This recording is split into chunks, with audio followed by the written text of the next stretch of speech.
It was the kind of night when the wind seemed to whisper secrets you weren't meant to hear. I found myself standing in the attic of my childhood home, a place I had long avoided. My mother had passed, and it was left to me to sort through her things.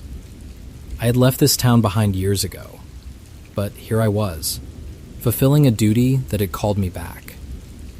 The attic was a dusty, cramped space, filled with the detritus of a life lived. Boxes stacked like forgotten memories, shadows playing tricks on the eye.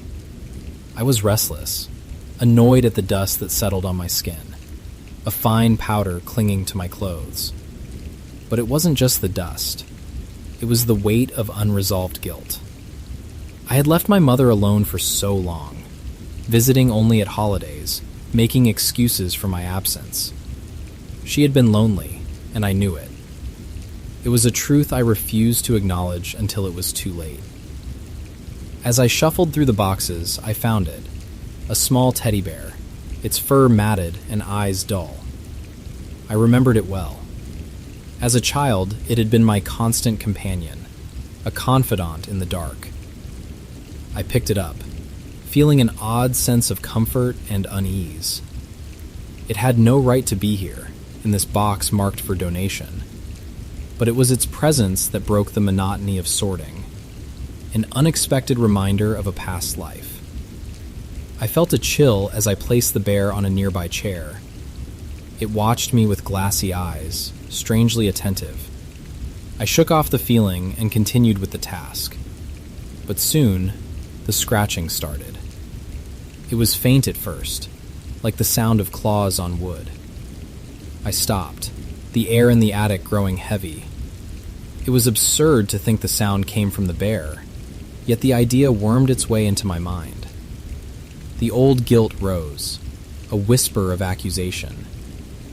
The sound came again, more insistent. It was only me and the bear in the attic, and yet it felt like an intrusion.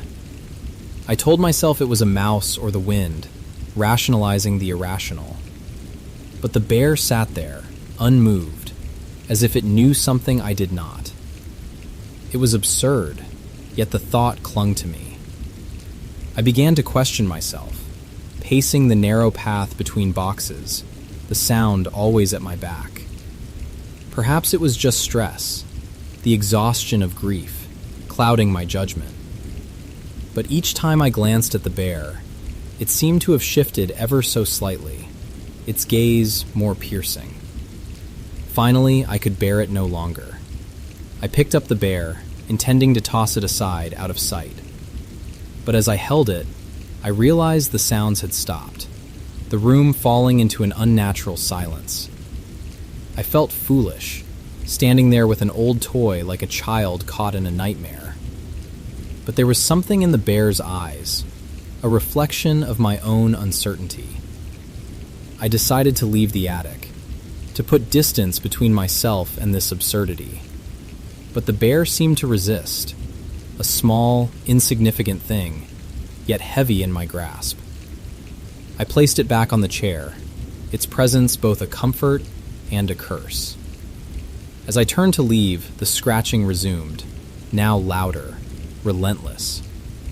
I stopped at the door, my hand on the old wooden frame. I had a choice, to confront this thing or to walk away, to deny the unease that had settled in my bones. I turned back, the attic now a battlefield of memory and fear.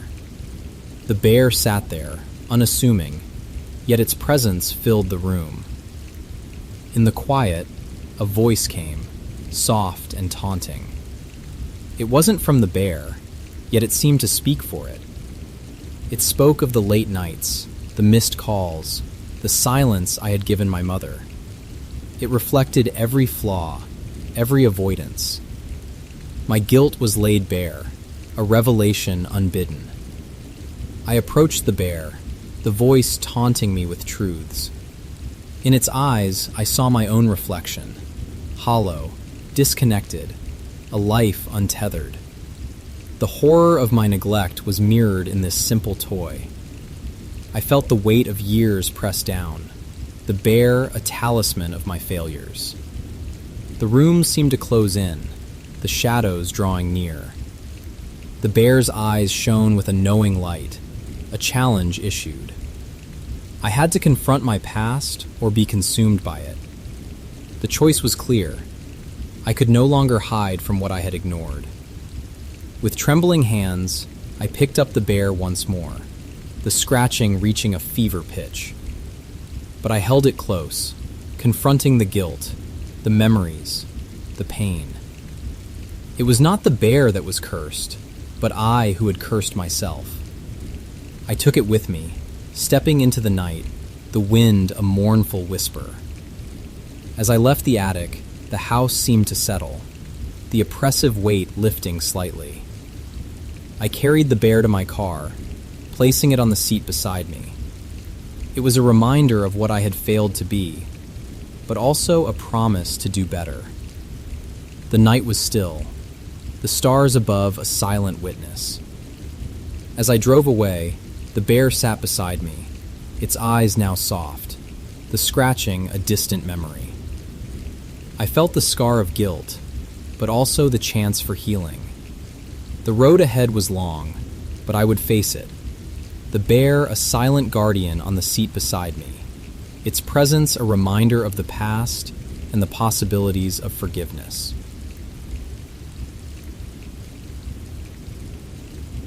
The Voices in the Sierras. Remote Deer Camp, Sierra Nevada Mountains, California, 1971 through 1974. I need to tell you about a sound. Not a sighting, not a footprint, not a shape in the tree line or a shadow in the dark. A sound. A voice. Something that spoke from the forest in a language that no human being has ever been able to identify. In a place where no human being should have been. This started in 1971. I was living in Merced, California, working as a hospitality manager, sitting on the board of my church. Normal life, normal man. I was not looking for Bigfoot. I had never thought about Bigfoot. I didn't care about Bigfoot. Then a friend of mine, a fellow church board member, a man I trusted completely, came back late from a hunting trip in the High Sierras. 2 days late. His wife was worried. When he finally got home, he told us what happened. He and his hunting party had been at their usual camp, a remote spot in the wilderness between Lake Tahoe and Yosemite. High elevation, no roads, no trails, no other people for miles. They'd been going there for years, but this time, something found them. At night, sounds started coming from the ridgeline around the camp. Not animal sounds, not wind. Vocalizations. Loud, powerful, coming from multiple directions, as if whatever was making them was circling the camp. And in the morning, they found footprints. 5-toed, enormous, pressed deep into the ground around the perimeter of their shelter. One man in the party refused to go back. Ever. He was done. My friend asked me to come on the next trip. Not to hunt Bigfoot. To keep the group calm. To be another set of eyes. To help figure out what was making those sounds. I said yes. I'm an adventurer at heart. I've never been the kind of man who turns away from something I don't understand. We went up in the fall of 1971. The camp was crude. A shelter built from deadfall logs. Nothing fancy. Deep in the wilderness, where you could go a week without seeing another person. We set up, we hunted, we waited. The first night, nothing. The second night, they came. It started with whoops. Sharp, high-pitched calls from the ridge above us, echoing off the rock faces. Then knocking. Heavy, rhythmic impacts, wood against wood, like something was beating a log against a tree trunk. The sounds came from different positions around the camp, spaced out, coordinated, not random, organized. Then the chattering began. I don't have a word for what we heard. The researchers later called it samurai chatter, because of the rapid, staccato quality, like someone speaking fast in a language you've never heard, with consonants and vowels and rhythm and structure. It didn't sound like an animal. It didn't sound like a person. It sounded like something in between. A voice that was almost human, but pitched wrong. Too deep, too resonant, with a chest cavity behind it that no man I've ever met could produce. There were multiple voices, at least two, sometimes more. They spoke to each other, back and forth like a conversation, interrupted each other, responded to each other. One voice was deeper than the others. We came to call it the old man. It had authority. When it spoke, the others went quiet. 40 feet. That's how close they were. 40 feet from where we sat in our shelter, in the dark, listening to something speak in a language we could not understand. This is where Al Berry comes in. Al was a journalist, an investigative reporter for the Sacramento Bee. Vietnam veteran, master's degree. The man was not a fool, and he was not a believer. He came to our camp for one reason: to expose a hoax. He was certain, absolutely certain, that someone in our group was faking the sounds, and he was going to prove it. He brought recording equipment, the best cassette recorder money could buy at the time, microphones that he threaded through the deadfall logs of our shelter, pointing outward into the woods. And he searched our packs, every bag, every pocket. He was looking for speakers, playback devices, anything that could produce the sounds we'd described. He found nothing. The first night Al was there, the voices came back, and this time we recorded them. The microphones picked up everything: the whoops from the ridgeline, the knocking, and the chattering. Clear, close, unmistakable. Al sat in the shelter with the recorder running and his eyes wide, listening to something he had come here to prove didn't exist. He couldn't prove it. He spent the rest of his life trying to figure out how someone could have faked those recordings, and he never could. He told people, right up until he died in 2012, that it would have made the story even more interesting if he could have discovered how anyone could have pulled this off. He never found an explanation, and he never said the sounds were fake. We went back, year after year, 1971, 1972, 1974. Each time, we recorded more. The vocalizations changed over the visits. In 71 and 72, they were aggressive. Intimidation displays, loud, meant to scare us off. By 74, something had shifted. The sounds were different. Rhythmic rapping, pounding, whoops that sounded almost playful, and phrases, almost understandable phrases, as if whatever was making them was trying to communicate with us. I started imitating the sounds. I would make a vocalization, and something in the dark would respond. Back and forth, call and answer. I don't know if it understood me. I don't know if I understood it. But the exchange was real. It was listening to me and responding to what I said, and that is not something an animal does. We sent the tapes to the University of Wyoming. They ran them through a year-long evaluation. Their conclusion? The sounds were primate in origin, produced by a creature with a vocal range and lung capacity significantly greater than the average human being. Then a man named Scott Nelson got hold of the recordings. Nelson was a retired cryptologic linguist for the United States Navy. His job, his professional, government-trained job, was to listen to recordings of unknown languages and break them down into components. Phonemes, morphemes, syntax, the building blocks of communication.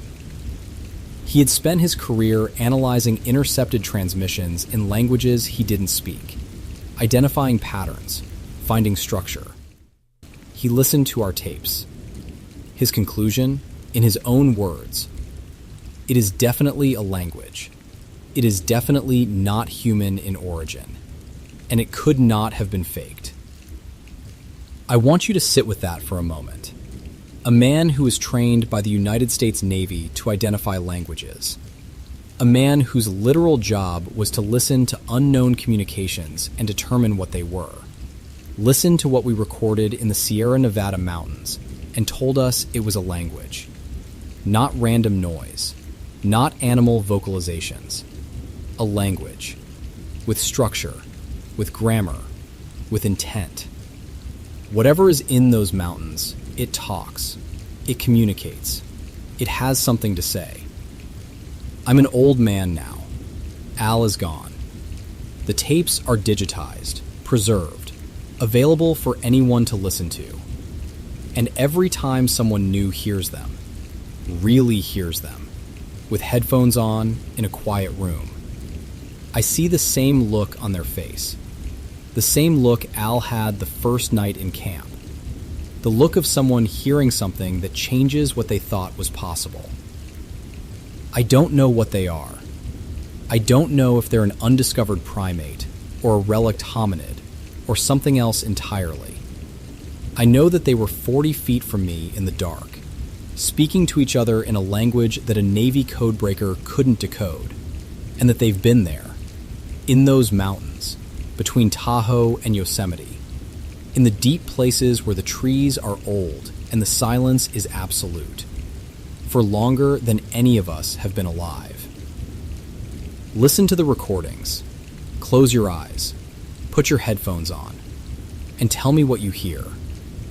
Because whatever it is, it's still out there, and it's still talking.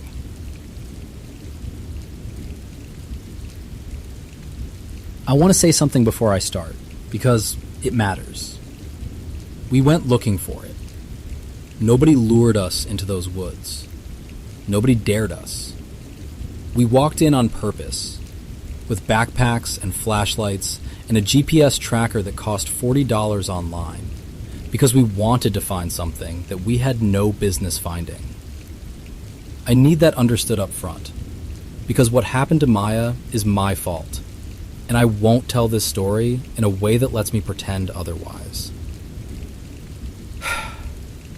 The three of us, me, Maya, and Theo, had a thing. That's the simplest way to describe it. We were into cryptids, had been since high school. We had a group chat called Night Watch that was mostly links to Reddit threads and blurry trail cam photos and arguments about whether Bigfoot was real. On weekends, when there was nothing else going on, we'd drive out to whatever state forest was closest and spend a few hours hiking off trail, looking for anything unusual. We never found anything. That was the point, in a way. The looking was the fun part. The three of us in the woods, flashlights cutting through the dark, jumping at every snapped branch. It was a game. I was the one who was obsessed with the Wendigo specifically. I'd read everything. The Algonquin accounts, the academic papers, the first-hand stories on forums. I knew the folklore inside and out. The hunger, the mimicry, the way it was supposed to be impossibly tall and thin, like a person who'd been stretched. My grandfather used to tell me stories about them. He grew up near the northern woods, and he took the stories seriously, in a way that made me take them seriously too, even when I didn't fully believe. The last thing he told me, every single time, was stay out of the deep woods up north. And every single time, I nodded and said I would. That was a lie. The woods he was talking about were less than a half hour from my house. It was October when we went in deep. We'd been to the edges before. The trails, the marked paths, the parts where you could still hear traffic if the wind was right. But this time, we wanted to go further. Maya had bought the GPS tracker. Theo had a new headlamp. I had my compass and a topo map I'd printed at the library. We were prepared, we told ourselves. We were ready. We entered from the west around 4 in the afternoon. The plan was to hike north toward a series of rock formations I'd seen on the map. Shallow caves, overhangs, the kind of terrain where something might shelter. We figured we'd get there before dark, poke around, and hike back out by midnight. Simple. The forest was different that day. I'd been in those woods a dozen times, and they'd always felt normal. Birds, wind, the usual sounds. But that afternoon, the deeper we went, the quieter it got. Not gradually, like someone was turning a dial. By the time we'd been walking for 2 hours, I couldn't hear a single bird. Not one. The trees were thick, old growth, tall canopy, and the light was fading earlier than I'd expected. The air felt heavy, dense, like it had weight. Maya noticed it too. She kept asking if I knew where we were. I said yes. That was mostly true.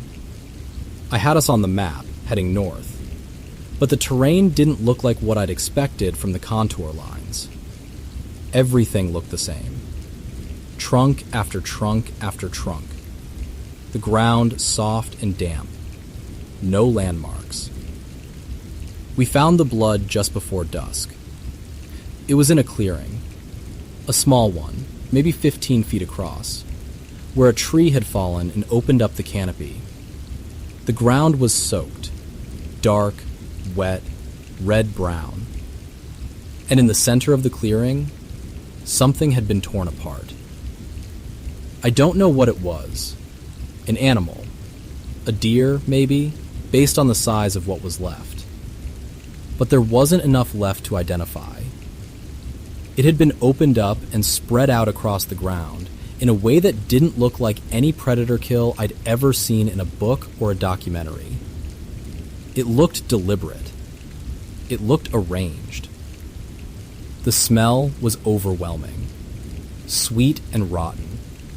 That specific combination my grandfather had described to me once, in a story I'd thought was exaggerated. Decaying flesh and something underneath it.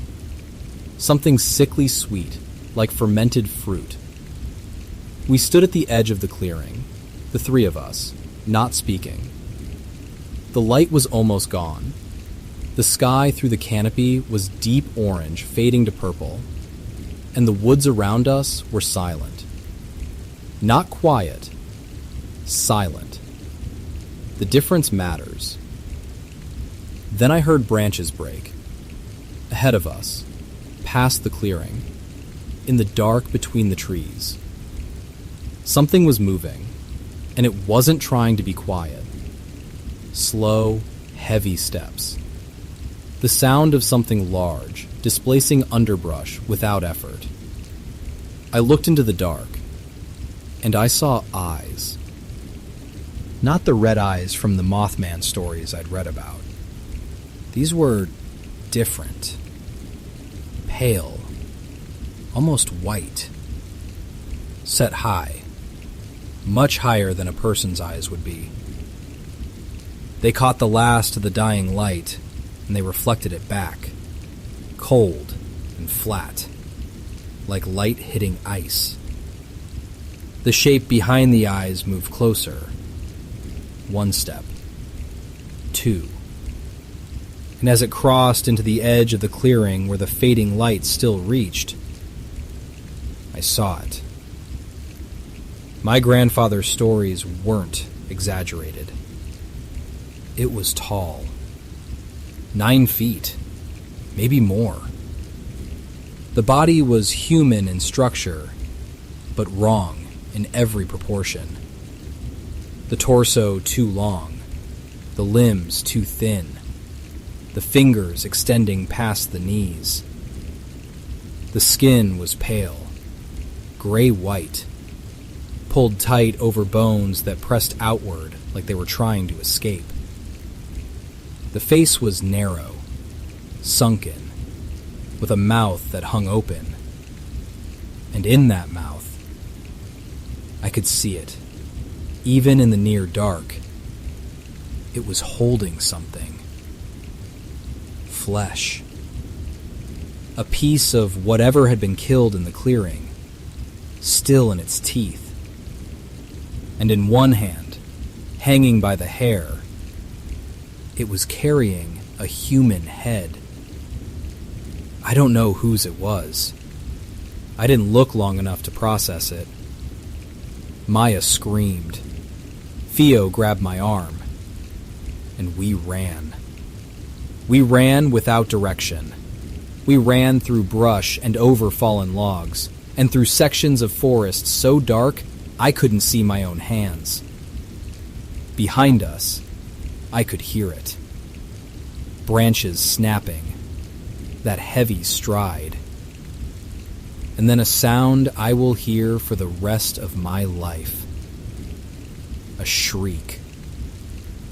High, sharp, inhuman, cutting through the forest like a blade through paper.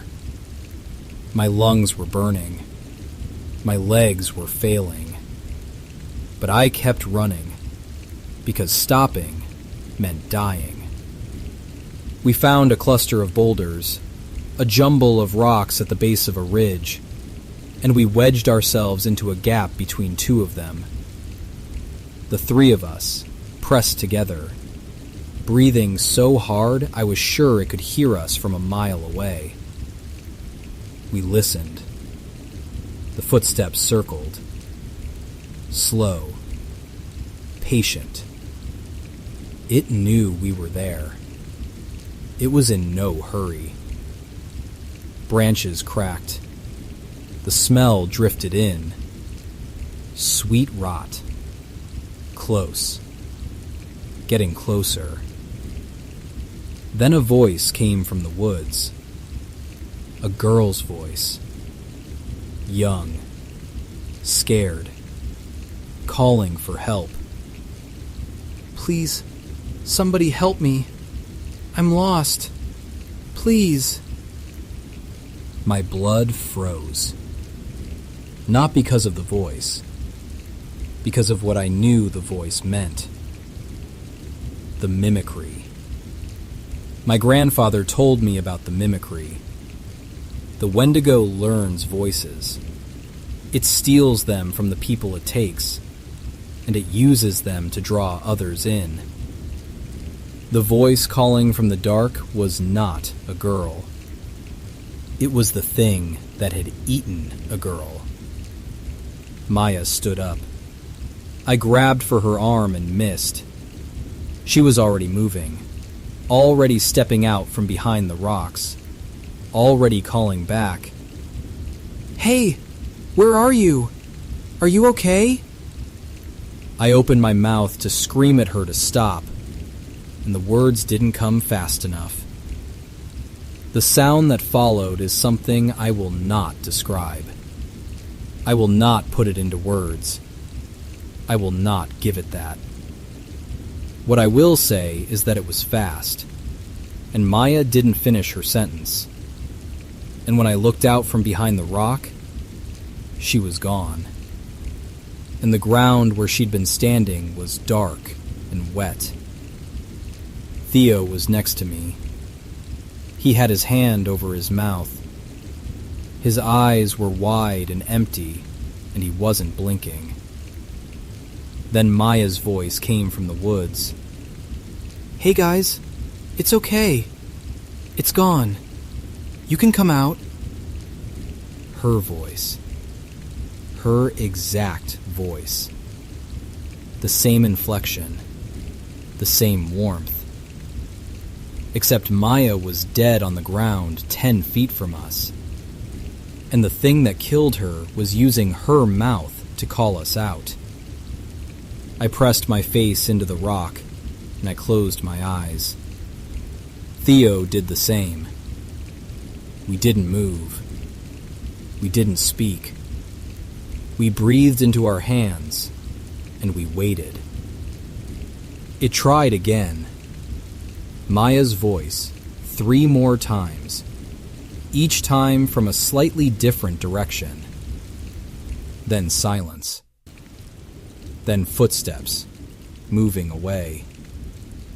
Then, from deep in the woods, the sound of other people. Voices. Laughter. A group hiking in the distance. The footsteps changed direction, moved toward the new sound, and then they were gone. Theo and I ran west. I didn't use the map. I didn't use the compass. I used the stars. And I ran until the trees thinned and I could see streetlights in the distance. And I ran until I hit pavement. And then I collapsed. We sat on the side of the road under a streetlight, and we cried. Both of us. For a long time. Cars passed. Nobody stopped. Two people sitting on the ground at the edge of the woods in the dark. I'm sure we looked insane. We never reported it. What would we say? We never went back for Maya. I can't go back. I know what's in there. Theo knows what's in there.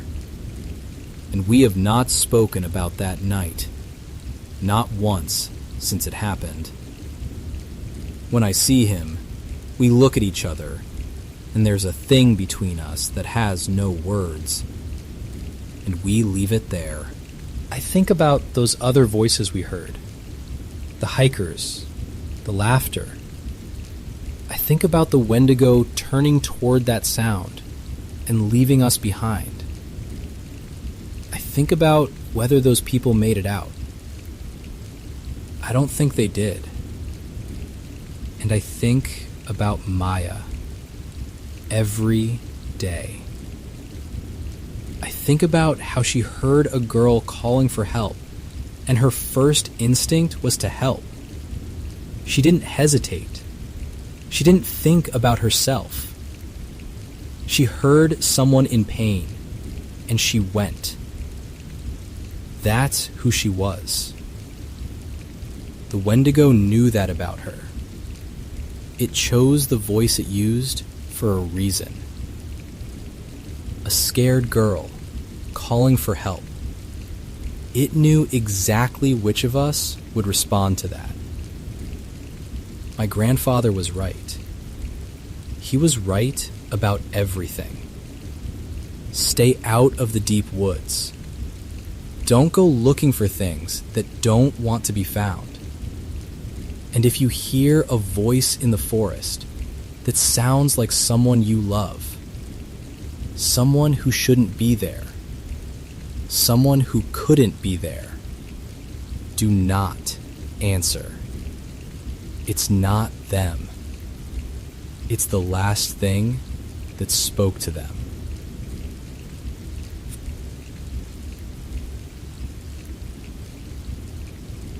I usually started my run about 11 p.m., right after I'd filled my old thermos with the strongest brew I could make. The night stretched ahead of me, just a long ribbon of asphalt, winding between darkened fields.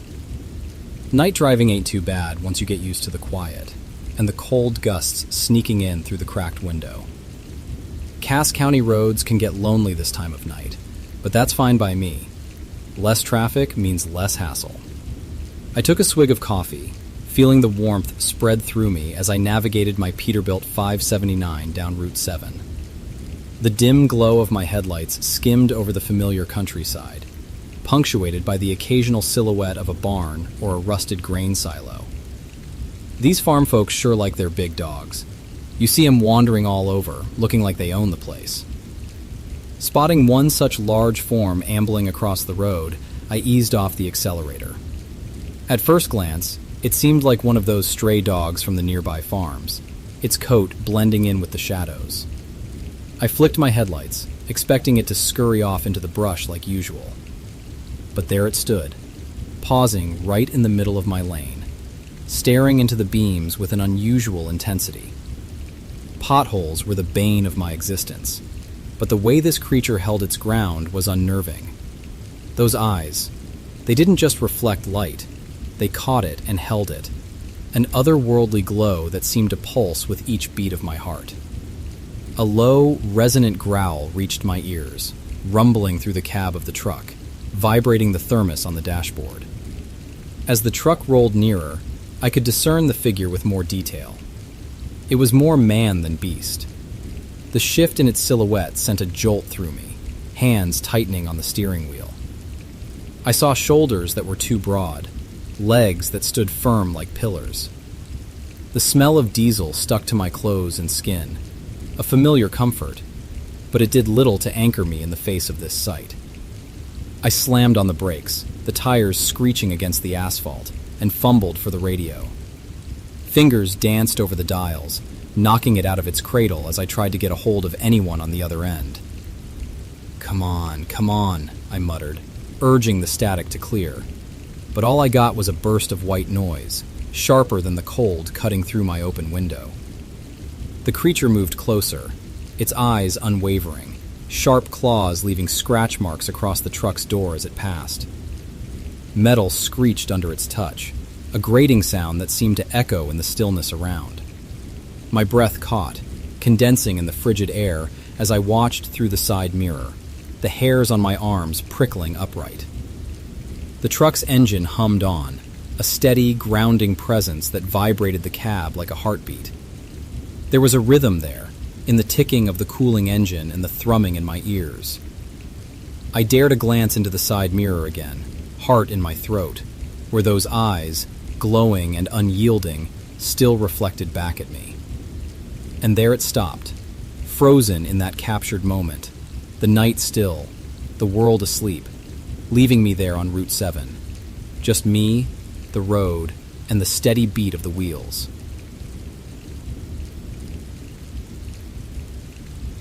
The night pressed in around me as I sat on the porch, the bourbon's warmth a small comfort against the chill. The fields were quiet, save for the rustle of dry leaves and the distant croak of frogs. I was there because my sister Mary needed me to watch her house while she attended a seminar in New York. It was a duty I had taken reluctantly, for my life in Chicago was a tapestry of avoidance, a skill I had honed over years to keep my own demons at bay. Here, the quiet was a reminder of everything I tried not to think about. Mary's porch light flickered, a minor irritation in the night. I tried to ignore it, focusing instead on the glass in my hand, its amber liquid reflecting the light. My thoughts drifted to the unopened letter from my old college roommate, a reminder of the past I chose to avoid. I had left it in my bag, where it could stay out of sight and mind. The dolls in Mary's living room were the sort one might call quaint. She collected them, each with their delicate features and glass eyes. Tonight, one doll in particular caught my attention. A porcelain girl with red lips and a blue dress. I had always felt its eyes followed me, but my rational mind dismissed it as a trick of the shadows and light. Still, a shiver ran through me as I turned away. I tried to settle back into my chair, but the feeling of unease lingered. The doll's gaze seemed to punch through the walls, reaching me even on the porch. I dismissed it as childishness, yet it tugged at those old fears I refused to acknowledge, like the letter waiting inside my bag. The evening air felt heavier, as if the world had shifted in some subtle, unsettling way, but I shrugged it off, focusing instead on the chirp of crickets and the bourbon's bite. Back in the house, the air felt oppressive. The flickering light cast eerie shadows across the room. I glanced at the doll, its eyes glittering in the half-light. The sensation that it knew something about me, something I refused to admit, pressed against me. I laughed softly, shaking my head. "It's just a doll," I muttered. but the words tasted false. I busied myself with tasks, checking windows, locking doors, but the feeling wouldn't leave. The doll's presence was a pall over the room. I remembered a story Mary had told me about a family heirloom, a story I hadn't paid attention to. What did it matter? Stories were distractions, things to be avoided. But as I moved to the kitchen, I heard a soft giggle, like a child's. I froze, my heart pounding. Rationalizing it as wind or imagination, I returned to the living room. The doll had shifted slightly. A glint in its eyes seemed to mock my inability to confront truths I buried deep. In a surge of defiance, I decided to confront this absurdity. I approached the doll, intending to pick it up, to prove there was nothing to fear. As my fingers brushed porcelain, a jolt of cold surged through me, an icy reminder of all I ignored. The doll slipped from my grasp, landing upright, its fixed smile wider, as if it knew. The giggle echoed again, and I realized it wasn't external. It came from within me, a laugh of recognition, of understanding my own avoidance. I stepped back, the room spinning. The doll's gaze pierced through my veneer of denial. I saw myself in its eyes, a reflection of the cowardice I hid behind charm and wit. It was a silent accuser, a mirror to the life I crafted to escape truths I couldn't face. Fear gave way to anger, a deep, simmering frustration at being cornered by a lifeless thing. I wanted to destroy it, to break its hold on me. But I paused, realizing that breaking it wouldn't break what it represented. Instead, I picked it up, cradling it gently, and sat down. The act of holding the doll was a confrontation with my past, a silent admission that I needed to face what I avoided. I sat there, the doll in my lap, as the night deepened. The room was quiet save for my heartbeat, the weight of the doll a reminder of the choice before me. To run again, or to finally open that letter and face the past I had buried. In the doll's eyes, I saw the answer. I would not run. The first light of dawn crept through the windows as I placed the doll back on the shelf. Its eyes no longer accusatory, but understanding. I knew what I had to do.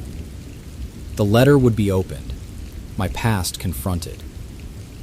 As I stepped outside, the morning air was crisp and clean, the world renewed. The doll watched from the window, a silent witness to my resolve.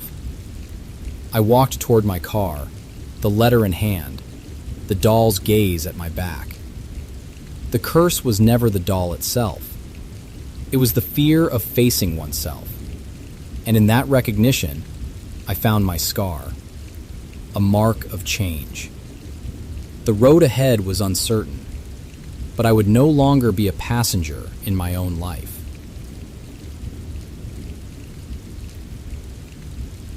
What the Child Saw. Great Smoky Mountains National Park, North Carolina, Tennessee. Summer. Saturday. Date withheld. My daughter was 6. I need to start there, because everything about this story comes from her. She's the one who saw it. She's the one who pointed. She's the one who said the words that changed the way I understand the world I raised her in.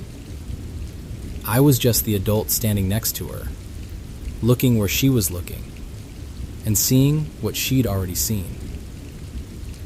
We were in the Smokies, Great Smoky Mountains National Park, the most visited national park in America. 11 million people a year. Paved trails, ranger stations, picnic areas. Not the backcountry, not the wilderness, the part of the park where families go. Where you go with a 6-year-old on a Saturday in June because the weather is perfect and the rhododendrons are blooming, and you promised her a waterfall. We were on a trail, a popular one, well-maintained, wide enough for 2 people to walk side by side. My daughter was holding my hand. She'd been holding my hand for the last mile because the trail had gotten a little steeper, and the roots were tricky for short legs. She was talking the way 6-year-olds talk on hikes, a continuous, looping monologue about the creek and the rocks, and whether bears like blueberries, and why the trees were so big, and could we have ice cream after? Then she stopped talking. That's the first thing I noticed. The silence. If you have children, you know that a talking child who suddenly goes quiet is a child who has seen something. A butterfly, a deer, a dog, another kid. Something has captured their attention so completely that the monologue shuts off like a switch. She was looking to our right, off the trail, into the forest. The trees here were large, old-growth hardwoods, tulip poplars, oaks, some of them 4 and 5 feet in diameter. The understory was open compared to lower elevations. Ferns, some rhododendron, filtered sunlight coming through the canopy. You could see maybe 50, 60 feet into the woods before the trunks and the shadows merged into a green wall. She tugged my hand. Not hard, just a tug. The way she tugs when she wants me to look at a butterfly or a chipmunk. "Daddy, what's that big man doing in the trees?" I looked where she was looking. There was a figure standing among the trunks, maybe 40 feet off the trail, partially behind a large oak. Not hiding exactly, but positioned so that the trunk broke up its outline. It was standing still, upright, very tall. My brain did what brains do. It tried to make it into something normal. A hiker who'd gone off trail. A park ranger in a brown uniform. A shadow. A stump. A trick of the filtered light. It was none of those things. It was watching us. Or it was watching the trail. Watching the stream of hikers that flows through the Smokies on a summer Saturday, the way you'd watch traffic from a bus stop. It was standing among the trees, the way the trees stand, rooted, patient, part of the landscape. It was covered in dark brown hair. It was broad across the chest and shoulders. Its arms hung long at its sides. Its head was large, low between the shoulders, turned slightly toward the trail, toward us. My daughter didn't know what she was looking at. She's 6. She doesn't know what Bigfoot is. She doesn't watch those shows. She doesn't read those books. She has no framework, no expectation, no cultural filter that would make her see something that isn't there. She looked into the trees, and she saw a big man, and she asked her father what he was doing. I didn't answer her. I picked her up. I lifted her onto my hip, the way I haven't done since she was 4, and she wrapped her arms around my neck, and I walked. Not fast, not running. Walking at a steady pace, back the way we'd come, down the trail, away from the spot where the big man was standing in the trees. "Daddy, why are we going back?" "I think we'll find a different waterfall today." "But I want that waterfall." "I know, baby. We'll find a better one." She didn't argue. She could feel it in my body. The tension, the rigidity, the way my arms were holding her tighter than usual. Kids read bodies the way adults read faces. She knew something was wrong, even if she didn't know what. I carried her for a quarter mile before I set her down. We walked the rest of the way out, hand in hand, and I did not look back. And she started talking again, about the creek and the rocks, and the ice cream. And the monologue resumed, and the world snapped back into place around us like a rubber band. And by the time we reached the parking lot, she had forgotten about the big man in the trees. She forgot. I didn't. I went back the next day, alone, early morning before the crowds. I hiked to the same spot on the trail. I stood where we'd been standing, and I looked into the trees at the oak where the figure had been. Nothing there. Just the forest. Just the ferns and the filtered light and the sound of the creek. A chipmunk running across a log. A woodpecker somewhere above. The Smokies being the Smokies. Beautiful, ancient, 11 million visitors a year, and something in the trees that isn't in any brochure. I looked at the ground around the oak. The duff was thick. Years of fallen leaves, decomposing slowly in the mountain humidity. Not great for tracks. But the ferns near the base of the oak were bent, pressed down. Something heavy had stood there long enough to flatten ferns that were knee-high, and the ferns hadn't sprung back yet, which meant it had been recent. I didn't go closer. I stood on the trail, and I looked at the bent ferns, and I thought about my daughter's hand in mine, and her voice saying, "What's that big man doing in the trees?" And I walked out. She's 13 now. She doesn't remember the hike. She doesn't remember the big man. She doesn't remember me picking her up and carrying her down the trail with my arms too tight and my voice too calm. It's gone, lost in the blur of childhood, buried under 7 years of school and friends and growing up. I haven't told her. I don't know if I will. What would I say? When you were 6, you saw something in the Smokies that your father has spent 7 years trying to understand? She'd look at me the way teenagers look at their fathers when they think we're being ridiculous. And she'd say, "Okay, Dad." And she'd go back to her phone, and the moment would pass. But the moment was real. She saw it before I did. She saw it without fear, without shock, without the body reaction that every adult witness describes. She saw it with the clear, uncomplicated vision of a child who doesn't yet know what's impossible. She looked at something 7 feet tall and covered in brown hair standing in the trees 40 feet from a hiking trail in the most visited national park in America. And she called it a big man. And she asked what he was doing. And she was satisfied when I picked her up and said we'd find a different waterfall. That's the part that gets me. Not what I saw, what she saw. Or rather, how she saw it.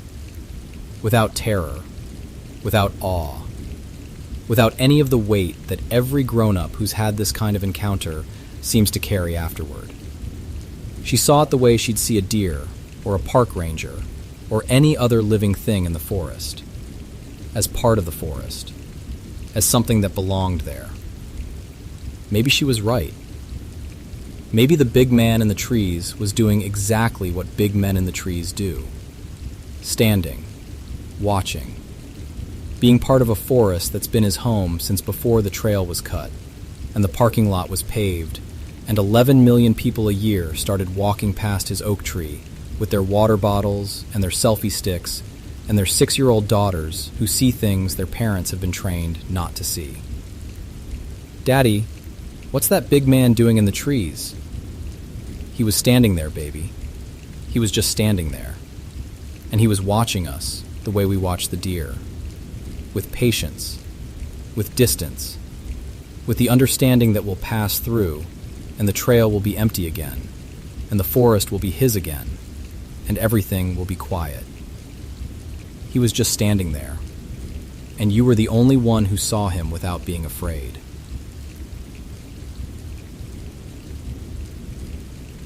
Recovered from the personal effects of Father Michel Duval, Society of Jesus, following his death in Quebec, 1674. Not included in the official Jesuit relations. Filed separately and sealed by order of the Superior of the Mission. November the year of our Lord, 1661. We have established ourselves among the Cree for the winter. The cold arrived early this year, and with a severity that defies the preparations we have made. Brother Alon and I share a structure with 2 families of the village. The arrangements are close, but warm enough if the fire is kept through the night. I continue my work of instruction and conversion. The people are receptive, though I sense their faith bends more easily toward accommodation than conviction. They listen to the gospel with patience, but do not abandon their own beliefs. They carry both, the way a man might carry 2 knives, one for show, one for use. The hunting has been poor. The men return with less each day. The women ration what we have with a precision that humbles me. I have known hunger in France, but this is different.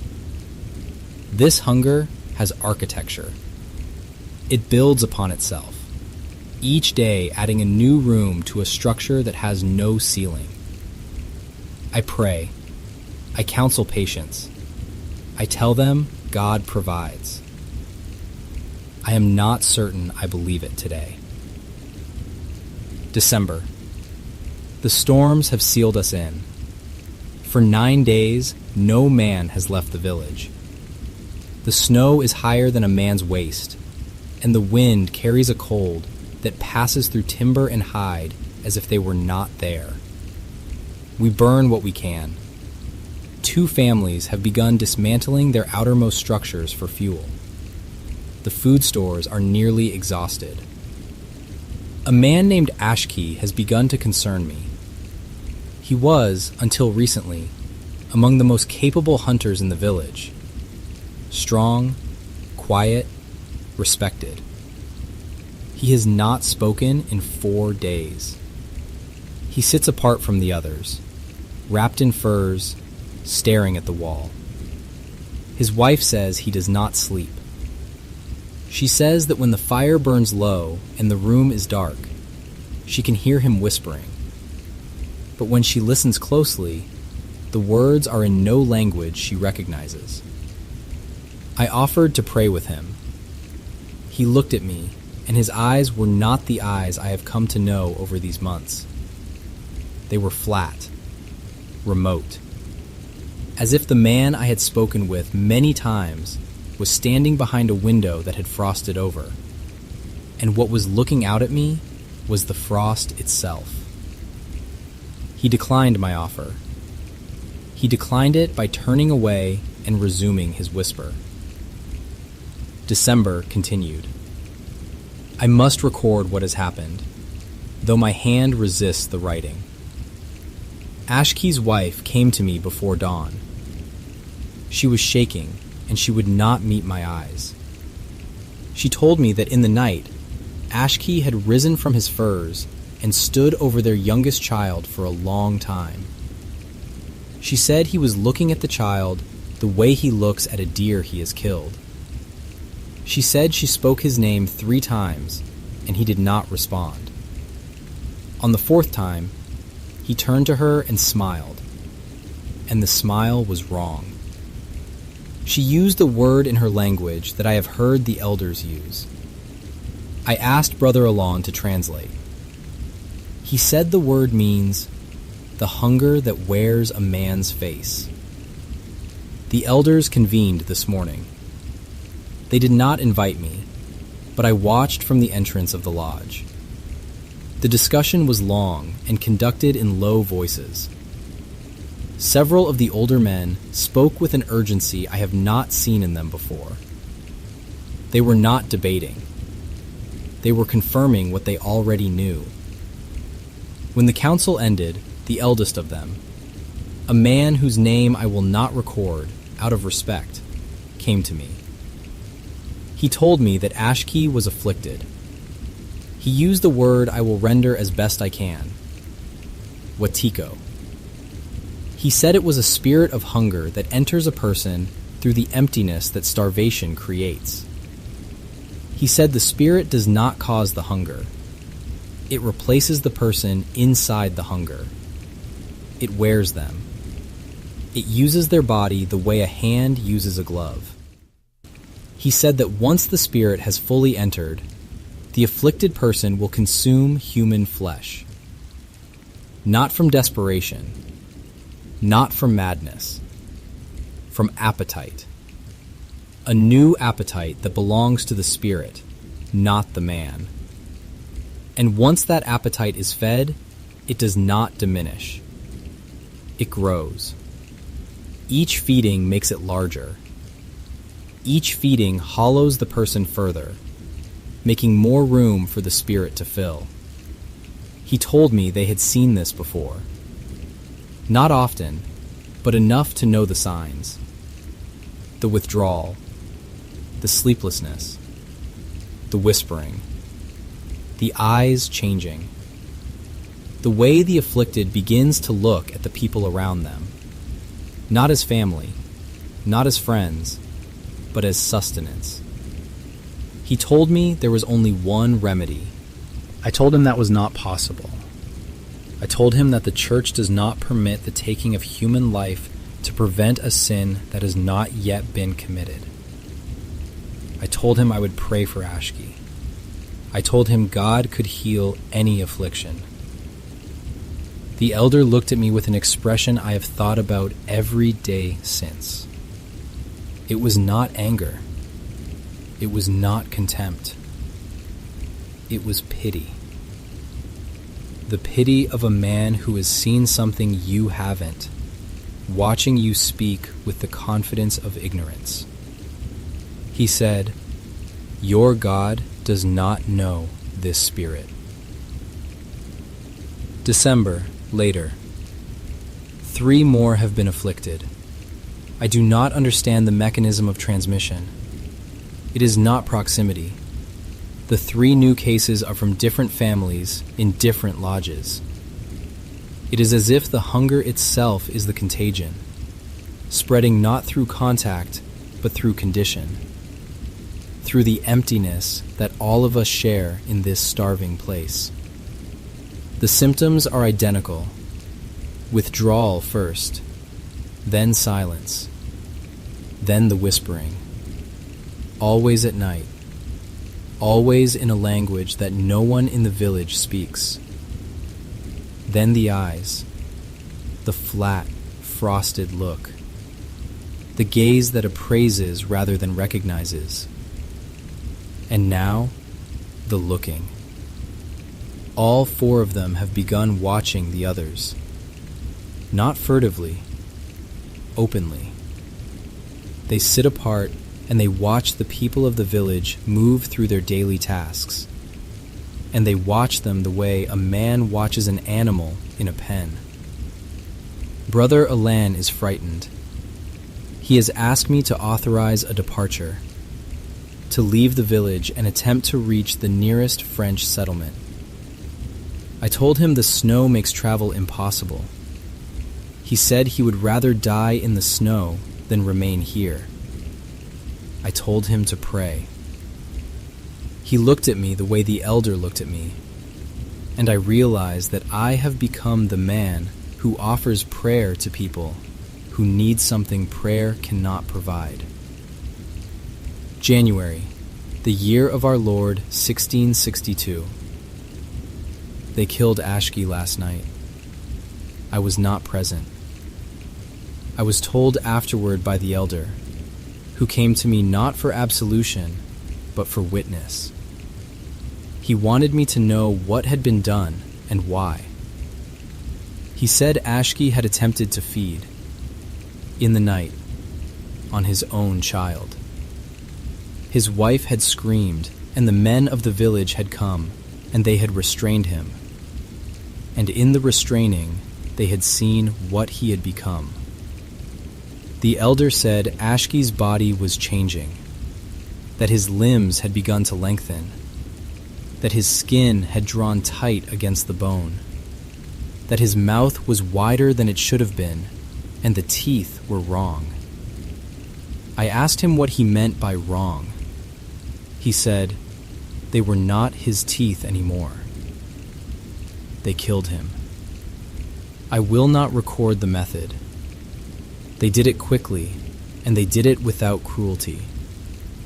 The elder said they did it the way you put down a horse with a broken leg, with sorrow, with necessity, with the understanding that mercy sometimes wears a terrible face. They killed the other 3 as well, the same night, the same method. The village is smaller now by 4, and the grief is enormous. But there is also a relief that I can feel in the air, like a change in temperature, as if a pressure that had been building behind the walls of every lodge has been released. January continued. I have been praying for guidance. I have received none. My understanding of the world, of God's world, of the orderly creation in which I have placed my faith, has been damaged in a way I do not know how to repair. I know what the church would say. The church would say, these people killed 4 of their own in a state of superstitious panic. The church would say the affliction was a madness brought on by starvation and cold, and that the remedy was prayer and patience, not violence. The church would say, I failed in my duty to prevent it. But I was here. The church was not. I saw Ashki's eyes. I saw the way the frost covered what used to be a man. And what looked out from behind the frost was not madness. Madness has chaos in it. Madness flails. What I saw in Ashki's eyes was ordered, patient, and calculating. It was an intelligence that was using his body the way I use a quill, deliberately, with purpose. The elder told me something else. He said the spirit, the Wetiko, the Wendigo, whatever name you give the thing, does not die with the body. It leaves. It goes back into the cold, into the hunger, into the empty space between the trees, where the wind carries sounds that are almost words, and it waits for the next winter, the next famine, the next person who is empty enough to enter. He said it has been here longer than his people, longer than any people. He said it was here before the trees, before the snow, before the animals. He said it is the hunger itself, the first hunger, the one that existed before there was anything to eat. And it will be here long after the last person has starved. I do not know what to do with this knowledge. It does not fit inside my faith. It does not fit inside my understanding of creation. It sits beside everything I believe, separate and cold, and it does not go away. February. The storms have broken. The hunting parties have gone out. They return today with meat. The village is eating. The children are laughing. Brother Elaine is singing a hymn in the lodge, and the Cree are clapping along. And for a few hours, the world has returned to the shape I recognize. I am writing this final entry in private. I am going to seal this journal separately from my official reports. What I have written here will not appear in the relations. The Superior will receive an account of a difficult winter, of privation and hardship, of the regrettable deaths of 4 members of the community due to starvation and its effects. That account will be true in its facts and false in its meaning, and I will submit it knowing the difference. This journal I will keep, not because I want to remember, because I have a duty to record what I witnessed, even if, especially if, the church has no framework for it. The elder was right about one thing. My God does not know this spirit. Or if he does, he has not told me. And in the silence between my prayers and his answers, something else lives. Something old and cold and patient, waiting in the empty space where faith runs out and hunger begins. I do not expect to be believed. I expect to be corrected, reassigned, perhaps recalled. But I was here.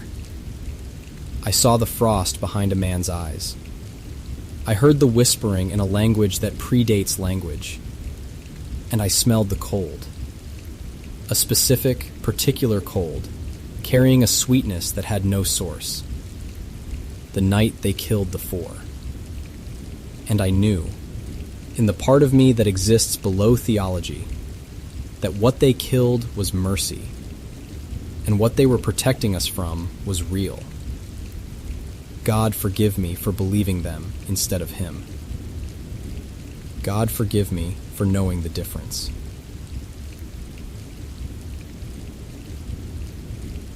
I always kept my thermos of coffee close, because these cold northern nights in Huron County could seep into your bones.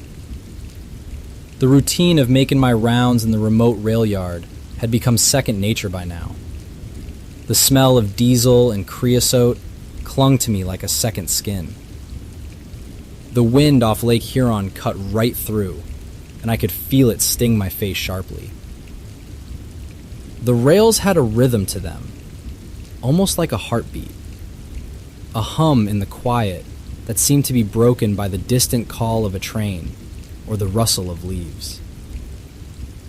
Most nights, it was me and the stars, a sight more folks ought to see, even if it was annoying when the equipment acted up as I was about to call it a night. As I clutched my thermos, feeling the warmth seep into my hands, I noticed something in the moonlight. Off to the side, where the tracks curved into the trees, there it was. What looked like a deer tangled in the rail equipment. Round here, you gotta keep your wits about you. And I dismissed it at first, thinking it was just another one of nature's little messes I'd have to sort out before heading home. But something was off. The deer started thrashing in a way that didn't seem right. Initially, I chalked it up to the wind or shadows playing tricks on me. So I tightened my grip on the thermos, the steam rising in the cold night air. Then came a noise. A low, guttural noise echoed through the yard, too deep and resonant for any deer I knew. It froze me in place, the sound vibrating in my chest like the hum of the rails. My breath came out in sharp bursts, hanging like small clouds. Face to face with the creature now, I knew for certain it wasn't a deer. Eyes in the moonlight, catching the glow and throwing it back. Its form shifted, upright, wrong. My chest went tight. My hands were almost too stiff to hold the thermos. I fumbled for my radio, fingers clumsy from the cold as I tried to call for help, the wind whipping around me. The radio buzzed in my hand, but static responded, a hiss that filled the silence. The creature's presence loomed closer, and I realized my escape route was blocked. Backing away inch by inch, the creature's eyes never left mine. The sound was the whisper of the wind moving through the yard, rustling leaves and carrying that same smell of diesel and creosote. My breath came in gasps, the cold air burning my throat, every muscle braced. The steel beneath my boots felt solid, steadfast, though everything else was uncertain. There was a certain peace that came with the solitude of maintaining these tracks, but at that moment, it was the solitude that had me. I backed away until the creature's eyes were all I could see, glinting in the darkness, holding me in its thrall as the night stretched on. The wind bowing trees like old men at the mercy of a storm.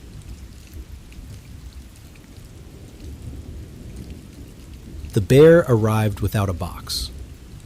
It was sitting on my porch when I came home from work. No shipping label, no note, no explanation. Just a small gray teddy bear propped carefully against my front door, like someone had placed it there with intention. Its fur looked new, clean, soft, except around the mouth. Around the mouth, the fur was darker, as if it had been damp for a long time. I live alone. No kids, no nieces or nephews. No reason for a stuffed animal to appear at my house. I almost left it there. But it had been raining earlier, and something about the way it was sitting, upright, balanced, felt deliberate. I picked it up. It was heavier than it should have been. Not weighted with beads. Heavier. Dense. Its stitched smile was crooked. One ear slightly torn. The eyes were glass and a pale amber color. They reflected too much light. Like they were wet. I brought it inside. I don't know why. That night, the smoke detector went off. Not the alarm, just the low battery chirp. One sharp beep. I stood on a chair and checked it. The battery was fine. When I climbed down, the bear was no longer on the kitchen counter. It was on the dining table, facing the hallway. I stood still for a long time. Then I convinced myself I'd moved it absent-mindedly. People do that. Minds wander. I turned off the lights and went to bed. At 2:02 a.m., the smoke detector chirped again. One sharp beep. From inside my bedroom. I don't have a smoke detector in my bedroom. I opened my eyes. The bear was sitting on my dresser, facing me. The next morning, I threw it in the trash, deep in the bin, under coffee grounds and old food containers. I tied the bag shut. I took it out to the curb. When I came home that evening, the trash bag was still there, untouched, except for a tear near the top. A small, careful tear. Just big enough for something to crawl out. The bear was back on my kitchen counter. Dry, clean, looking toward the hallway again. I decided to cut it open. I used a box cutter. The fabric parted easily. Inside wasn't stuffing. It was packed tightly with something fibrous and dark. I pulled some out. Hair. Human hair. Clumped. Braided together in tight coils. Underneath the hair, I felt something solid. I reached in and pulled. It was a tooth. Small. Child-sized. There were dozens more, embedded in the hair like seeds. I dropped the bear immediately. It hit the floor with a heavy thud. And from inside, something shifted, not sliding, adjusting. The head turned toward me on its own. The stitched mouth trembled, and the amber glass eyes blinked. Slow. Wet. The power went out. The house went silent. No refrigerator hum. No street noise. Just breathing. Soft. Uneven. Close. The bear was sitting upright again. The slit I'd cut had sealed itself. The fur smooth. Unbroken. The mouth began to open. The thread didn't snap. It dissolved, like it was being pulled inward. The smile widened. farther than fabric should stretch. Inside, I saw darkness, depth, movement. A small hand reached out first. Not plush, not porcelain, a real hand. Pale, dirt under the fingernails. Then another, and another. The bear's body swelled as something pushed from within, pressing outward. The seams strained. Its head split down the middle with a wet crack. And from inside climbed a child. Thin, hair matted, eyes the same amber color as the bear's.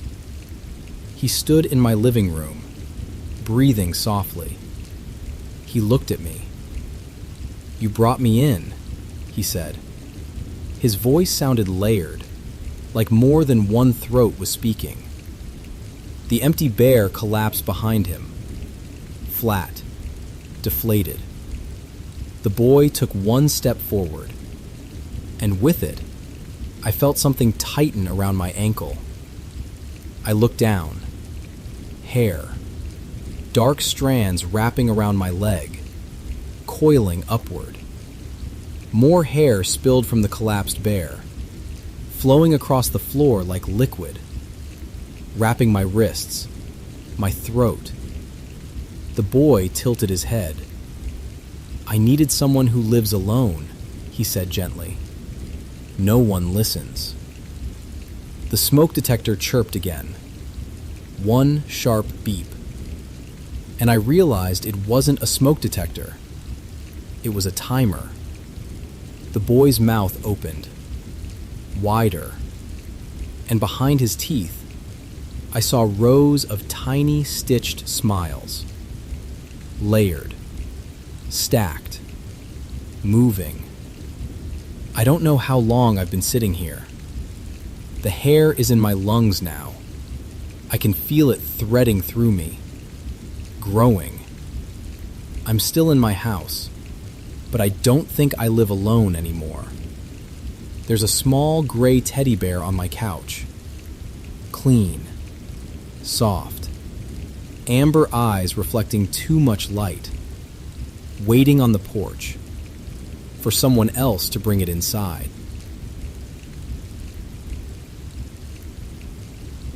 The River, Mark Twain National Forest, Missouri Ozarks.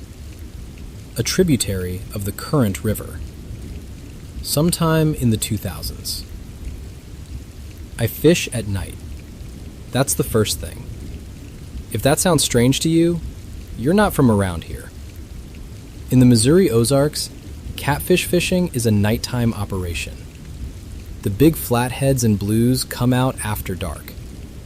They move into the shallow water near the banks and feed along the bottom.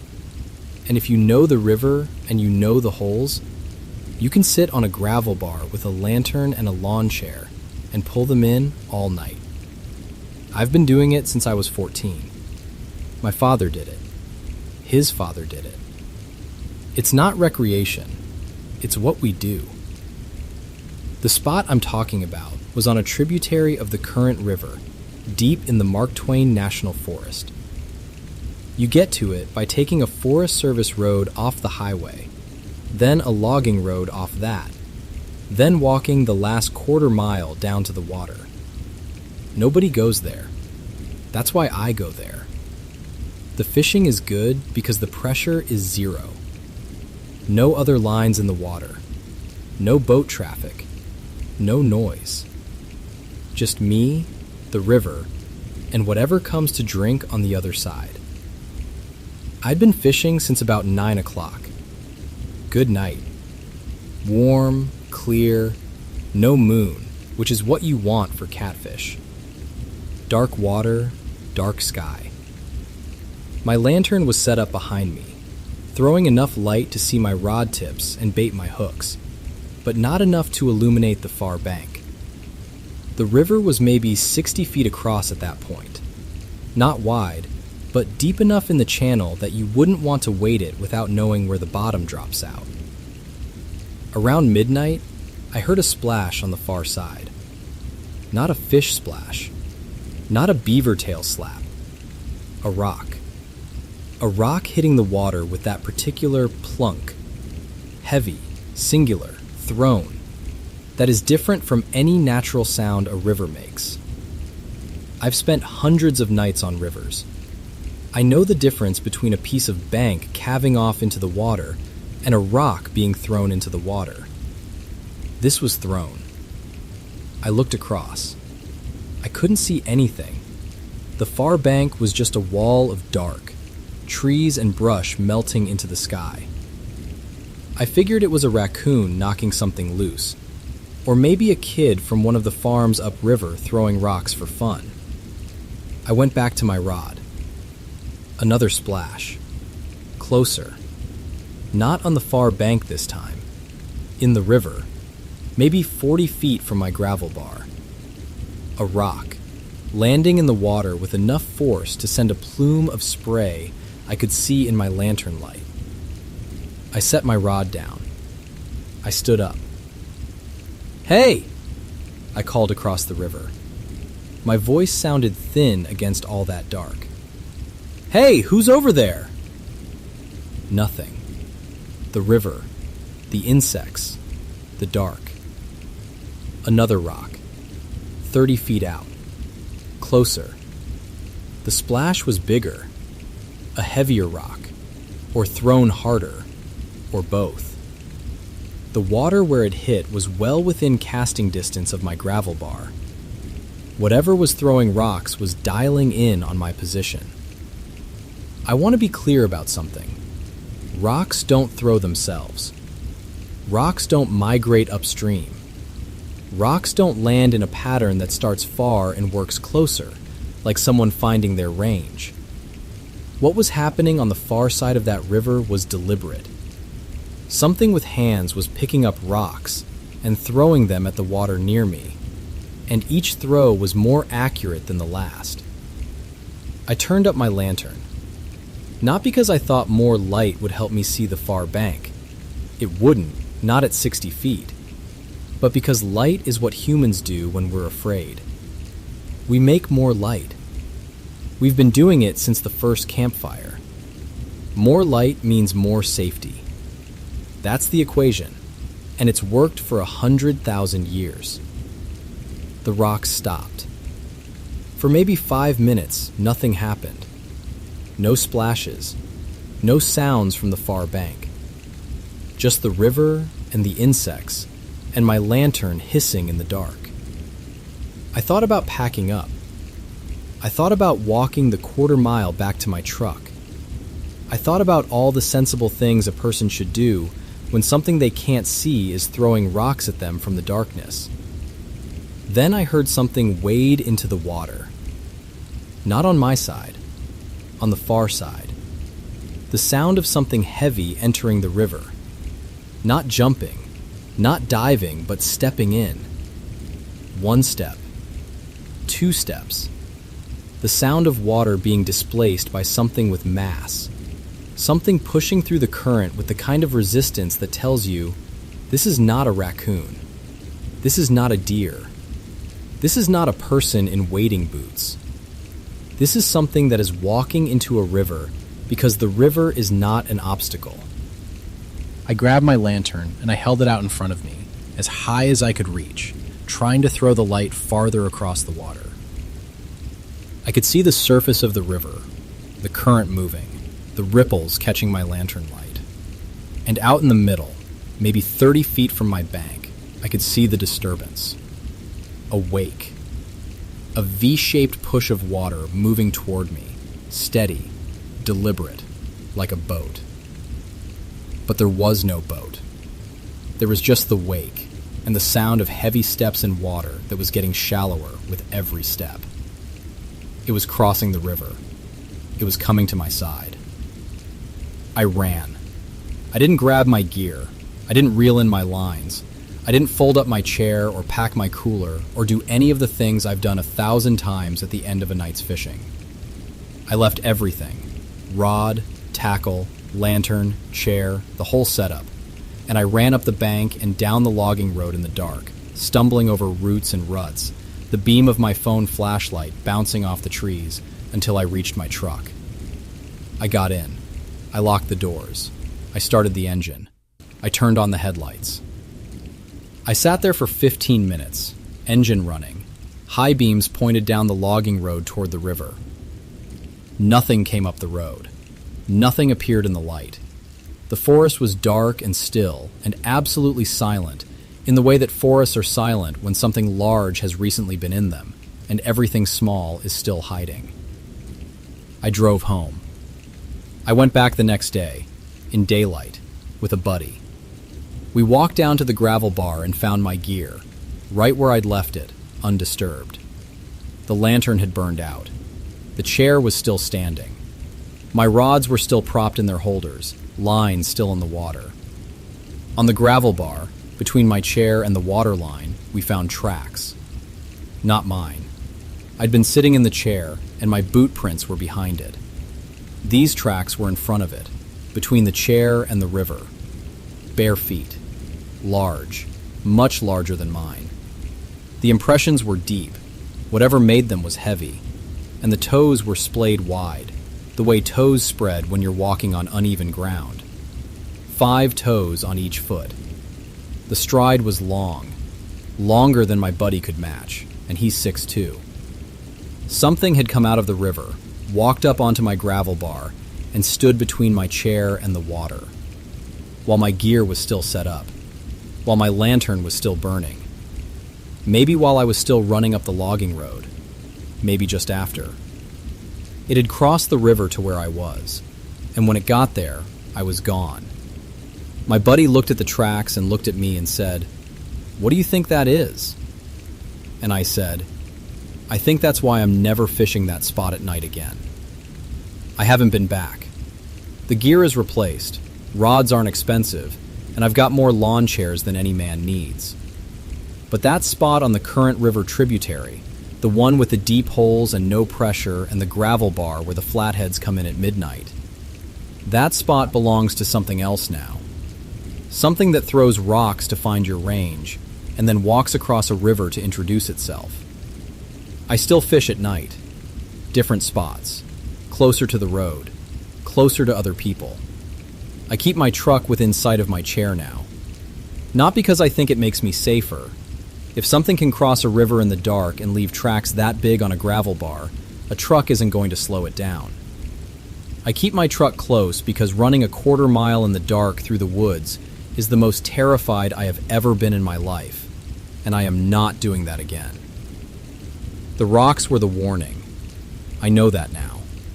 The rocks landing closer and closer. That wasn't aggression. That was communication. It was telling me to leave. It was saying, "This is my river. This is my night, and you need to go." I didn't listen, so it came to tell me in person. I just happened to be running up the road when it arrived.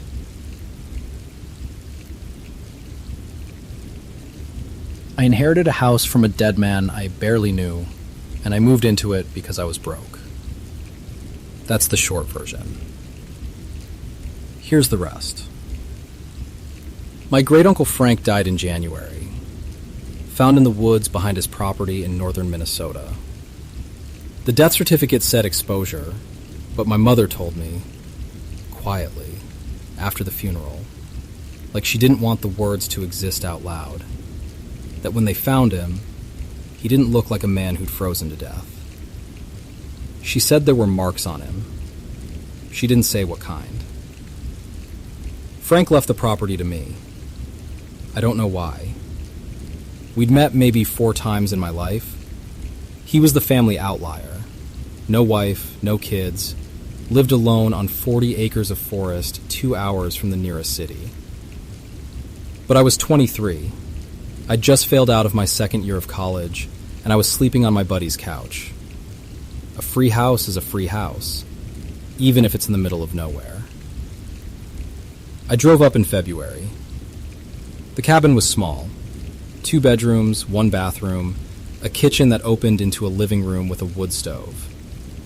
It sat in a clearing with the tree line maybe 80 yards out on all sides. Beyond the trees, nothing. Just woods for miles. The first few days were fine. Quiet.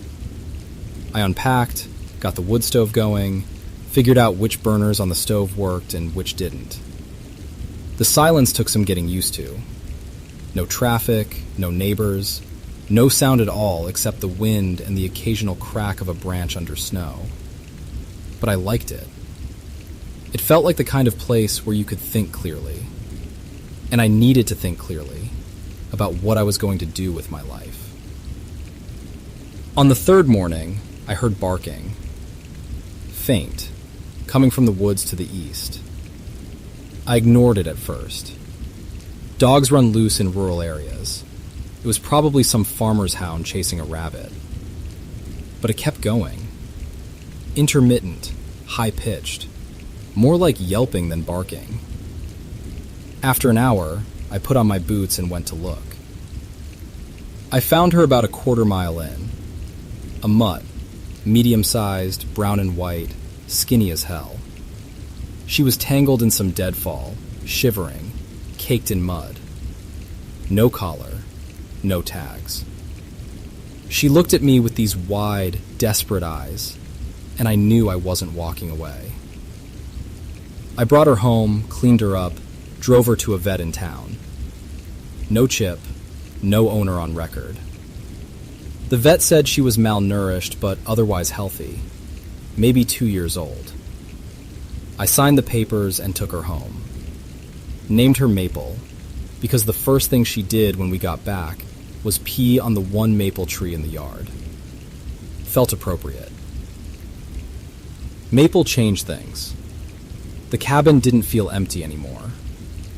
She'd follow me from room to room, sleep at the foot of my bed, sit next to me on the couch while I watched whatever DVDs Frank had left behind.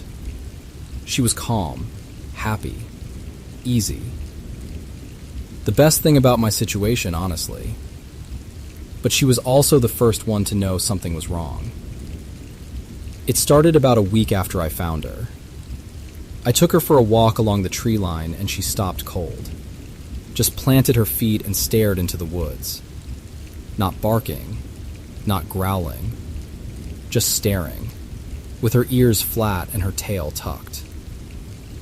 I looked where she was looking and saw nothing. Trees, snow, shadows. I tugged the leash. She wouldn't move. I had to pick her up and carry her back to the cabin. That night, I found scratch marks on the front door. They were long, 10, 12 inches, and deep. Not surface scratches, gouges. Whatever made them had claws that went through the finish and into the wood beneath. I stood there, running my fingers along the grooves, trying to think of what animal could have made them. A bear, maybe. Bears don't usually come around in February, but it wasn't impossible. I told myself it was a bear. The next day, I came back from a walk and the front door was open. Not unlocked. Open. I'd locked it. I was certain I'd locked it. I went inside with a kitchen knife in my hand, feeling stupid, and found the place torn apart. The fridge was open. Every piece of meat I had, ground beef, chicken breasts, a pack of bacon, was gone. The packaging was shredded on the floor. The fridge drawers were pulled out and cracked. On the couch, I found a dead rabbit, or what was left of one. It had been pulled apart. Organs exposed, skull partially crushed, blood soaked into the cushion. Placed there. Not dragged. The scratches came back the next night. Deeper this time. And with them, a smell. Sweet and rotten, like fruit left to decay in a warm room, layered over something worse. Something that smelled like death. Not the idea of death. Actual death. The smell of tissue breaking down, of something that should have been buried weeks ago. Maple wouldn't go near the door. She'd hide under the bed and shake. I'd never seen a dog tremble like that. Not from cold, not from thunder. From something she could sense that I couldn't see. Then I saw it. It was past midnight.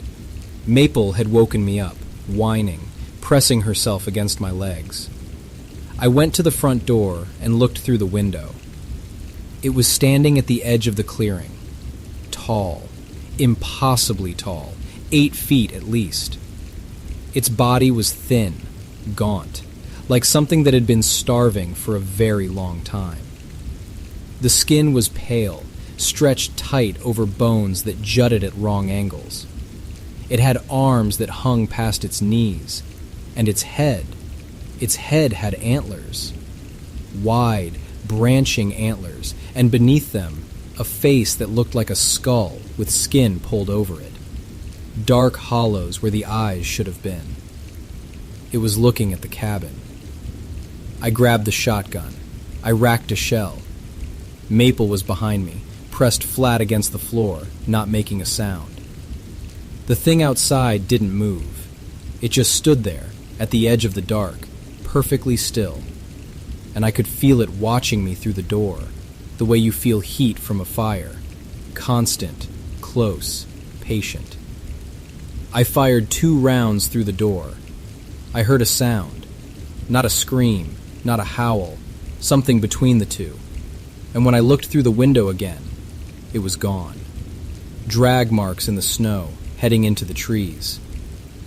I should have left that night. I should have loaded Maple into the truck and driven south and never looked back. But I didn't. Because I was 23 and stupid, and I thought 2 rounds of buckshot meant I'd won. I called my mother the next morning. I told her something was coming around the property at night, and I was thinking about staying with family for a while.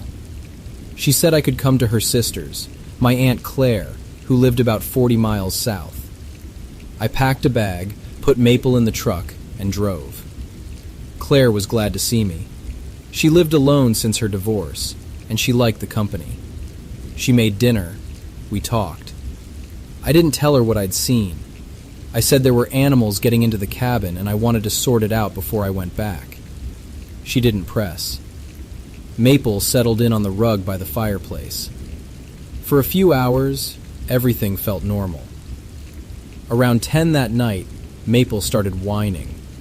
Not the way she whined when she wanted to go outside, the way she'd whined at the cabin. Low, constant, trembling. I looked at her, and my blood went cold. I stood up. Claire asked what was wrong. I walked to the kitchen window and looked out into the backyard. It was standing by the fence. Same shape, same height, same antlers silhouetted against the dark. It had followed us. 40 miles, and it had followed us.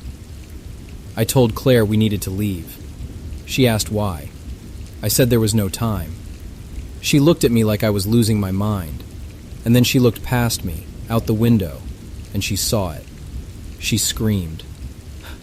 Everything after that happened fast and wrong. Claire ran for the front door. I yelled at her to stop. She didn't stop. She opened the door and it was already there. How it moved that fast, from the backyard to the front, I will never understand.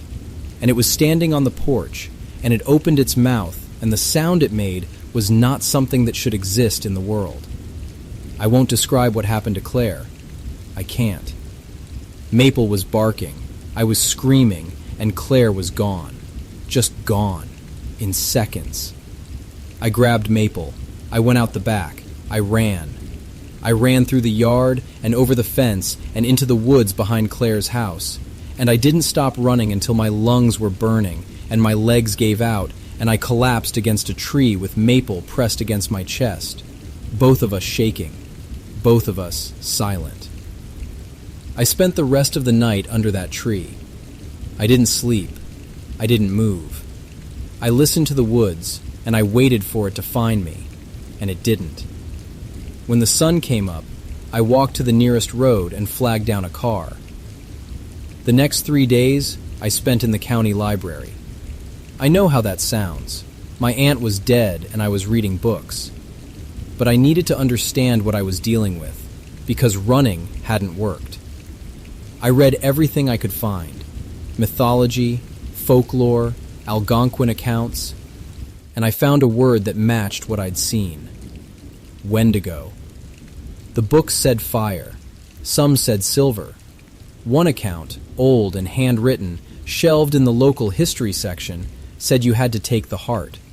I bought silver ammunition from a specialty dealer 2 towns over. I loaded the shotgun. I drove back to Frank's cabin because I knew that's where it lived.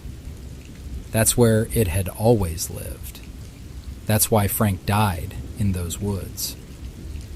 I got there at dusk. I left Maple in the truck with the engine running. I walked to the tree line with the shotgun and I waited. I didn't wait long. The smell came first. Then the sound. Branches snapping. Snow crunching. Something heavy moving through the trees with no effort to be quiet. It came out of the dark at the edge of the clearing, and it looked at me, and I looked at it. And for 1 second, we just stood there, the way we had that first night through the door. Then it charged. I fired. The silver hit it, and it screamed. A real scream this time, not the sound it had made before. A scream of pain. It staggered. I fired again. It dropped to one knee. I fired again, and it went down, thrashing in the snow, clawing at the ground with those long, terrible arms. I walked up to it. It was still moving. The hollow eyes tracked me as I got close. Up close, it smelled like the end of everything. Its mouth was open, and I could see teeth, rows of them, broken and jagged and stained. I put the barrel against its chest and fired the last round. It stopped moving. The book said, "Take the heart." So I did. I won't describe that either. I'll just say it took a long time, and a hunting knife.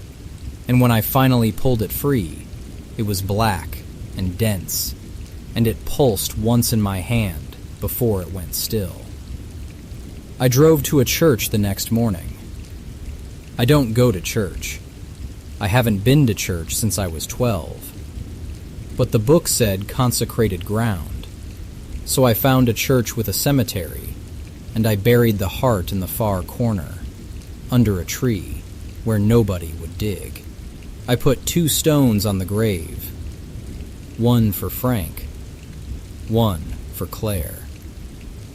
Maple and I live in the city now. A small apartment, loud neighbors, a parking lot instead of a yard. She seems happier. She sleeps through the night. She doesn't stare at tree lines anymore. I sold the property. I didn't tell the buyers what happened there. I should have. I think about that. I think about a lot of things. But mostly, I think about the night I was under that tree with Maple. After Claire. After everything. The woods were dark and silent, and I was waiting for the Wendigo to find me. And it didn't come. And I've wondered ever since. Why? Why did it let me go that night? It could have tracked me. It tracked me 40 miles to Claire's house. But in those woods, with me broken and exhausted, and carrying nothing but a dog, it left me alone. I think it wanted me to come back. I think it let me go so I'd have time to learn what it was, so I'd come looking for it, so it could meet me on its own ground. And the thing that keeps me up at night, the thing I can't stop turning over, is that it was right. That's exactly what I did. It knew me better than I knew myself, and I killed it anyway. And I still don't know if that means I won. Because some nights, in the apartment, with the city noise outside and Maple curled up on the bed, I wake up and the room smells sweet. Just for a second, just a trace, and Maple's eyes are open, and she's looking at the door. And I don't think we're done.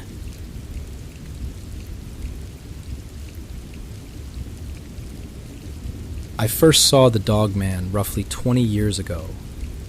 Back then, he was about my height or just a bit taller. I thought he was young, but after other experiences, I believe he's been here all along. Maybe he can change his size as he appears to me. That's the best way I can describe it. I saw him again last year, on May 27th, and now he's absolutely massive. He emerged from a woodland on the right side of me, crossing a track right in front of me. For a few seconds, I was absolutely terrified. He must stand 6 feet at the shoulder now, and that was on all fours. He looked me in the eyes, but didn't speak to me out loud. Instead, he communicated in my mind, telling me not to fear him. He shared his name and some other things, but those are private between us. Later on, he came back into the woods behind me. There were loud cracks on trees, one just 6 feet away, yet I didn't see him. I've had him walk up to me at night when I'm out with my horse. It's scary, not knowing what's more frightening, seeing something like that, or not seeing it and knowing it's right there. On one occasion, he got so close I could feel his energy.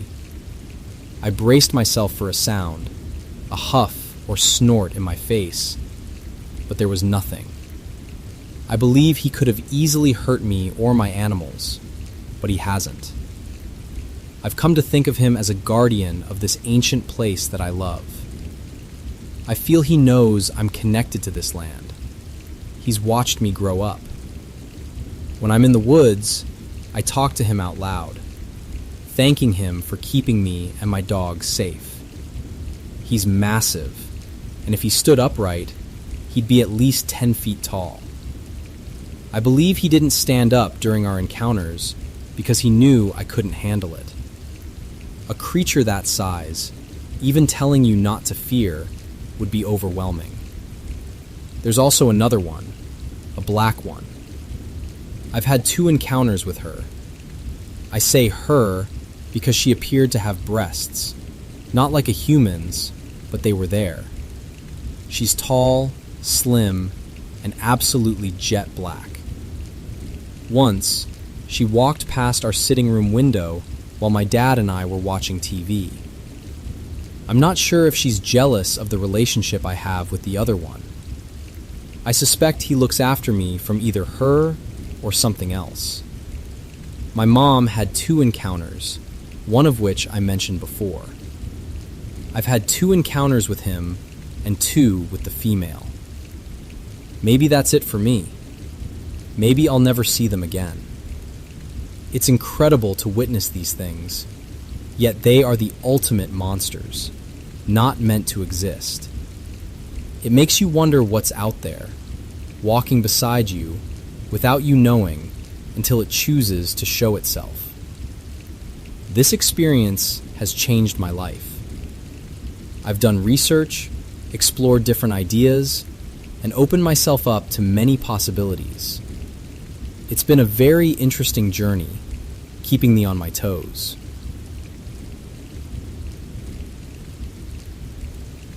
The first thing I noticed was that the doll's head was breathing. It was on my workbench in the basement, surrounded by parts I'd salvaged from broken toys. I restore antiques for a living. Porcelain faces, cracked music boxes, wind-up soldiers with missing gears. This one hadn't come from a client. I found it in the crawl space under my stairs. A baby doll head. Plastic, not porcelain. The kind with molded lashes and a permanently open mouth shaped into a soft O. One glassy blue eye. The other socket, empty. It had been attached to something once. The neck ring was jagged where it had been snapped free. I set it on the bench and went upstairs. When I came back down, it was turned toward the door. I had left it facing the wall. I stood very still. Old houses shift, vibrate, things roll. But the head hadn't rolled. It had pivoted, balanced perfectly on the torn neck rim. I stepped closer. The lips were slightly parted now. The plastic seemed stretched, and the surface just beneath the skin moved, like something crawling inside. I didn't sleep that night. At 1:42 a.m., I heard a faint tapping from beneath my bed. Not scratching, tapping. 4 quick knocks. Pause. 4 again. A pattern. I lay frozen. The tapping moved, crossed the floorboards slowly, reached the doorway, stopped. I heard a soft plastic click, like a joint bending. Then, silence. In the morning, I went to the basement. The doll head was gone.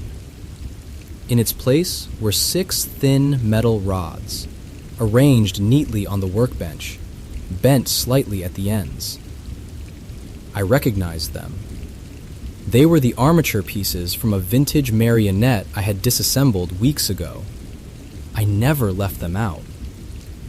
The head sat at the far end of the bench, facing me, the empty eye socket darker than it should have been. The rods were no longer separate. They were attached, protruding from the torn neck.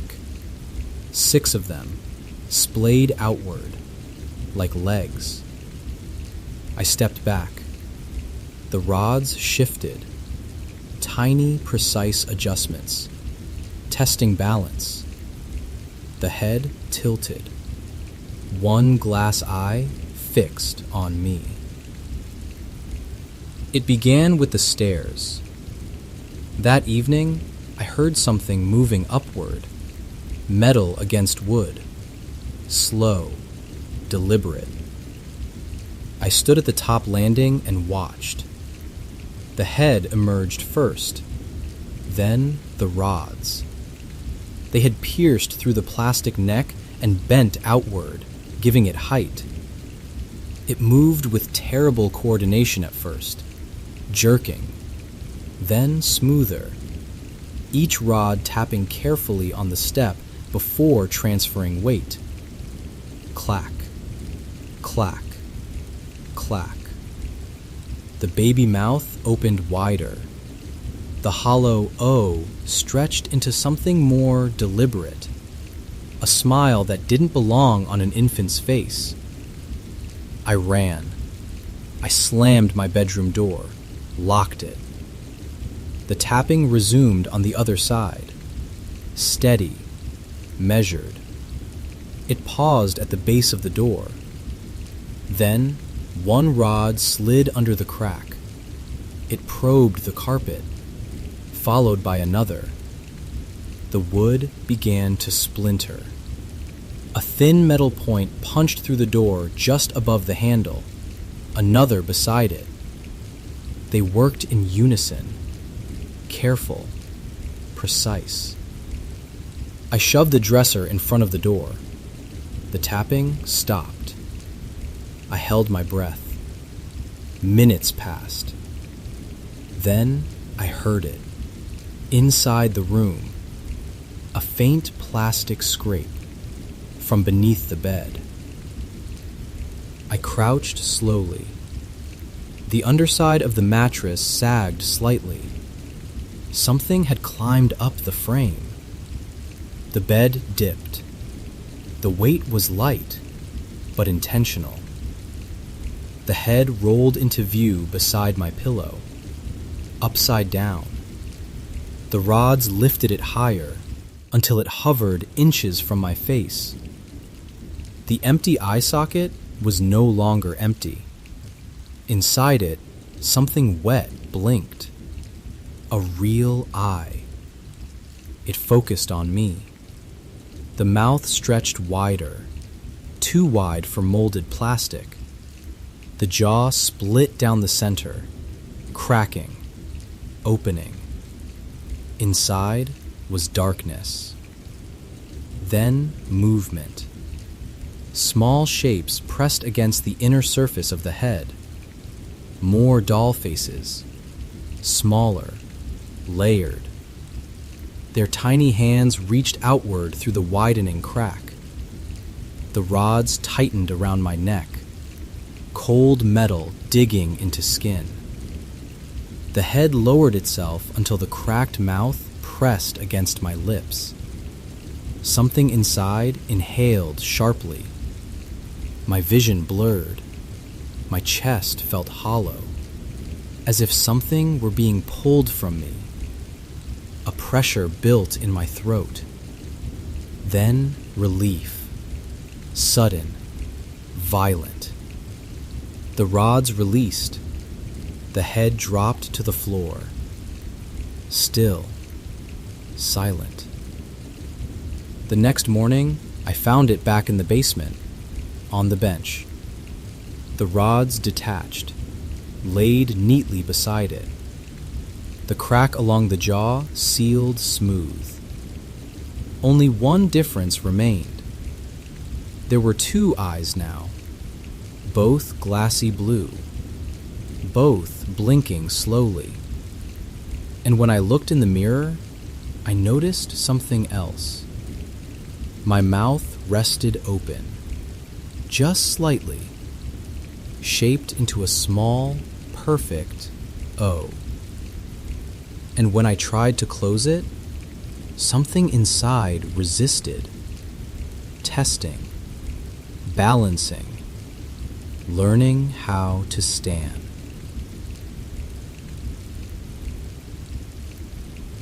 The Meat Pole, Pocahontas County, West Virginia. Deer rifle season, November, sometime in the 2000s. There were 5 of us at camp. Me, my brother Dale, my cousin Mike, and 2 friends, Tommy and Rich. We'd been hunting the same piece of mountain in Pocahontas County for 15 years. Same cabin, same ridges, same hollow where the big bucks come through every November. The cabin belongs to a friend's family. A 1-room building with a wood stove, 5 bunks, a propane stove for cooking, and a back porch that overlooks a clearing that runs down to a creek. Behind the cabin, about 30 feet from the back door, there's a meat pole.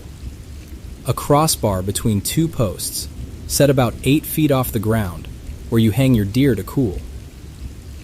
By Wednesday night of rifle week, we had 3 deer hanging. A doe that Mike had taken Tuesday morning, a spike that Tommy got that afternoon, and a good 8-point buck, maybe 200 pounds dressed, that I'd shot Wednesday at dawn. They were hanging from the pole by their hind legs, field-dressed, cooling in the November air. Normal.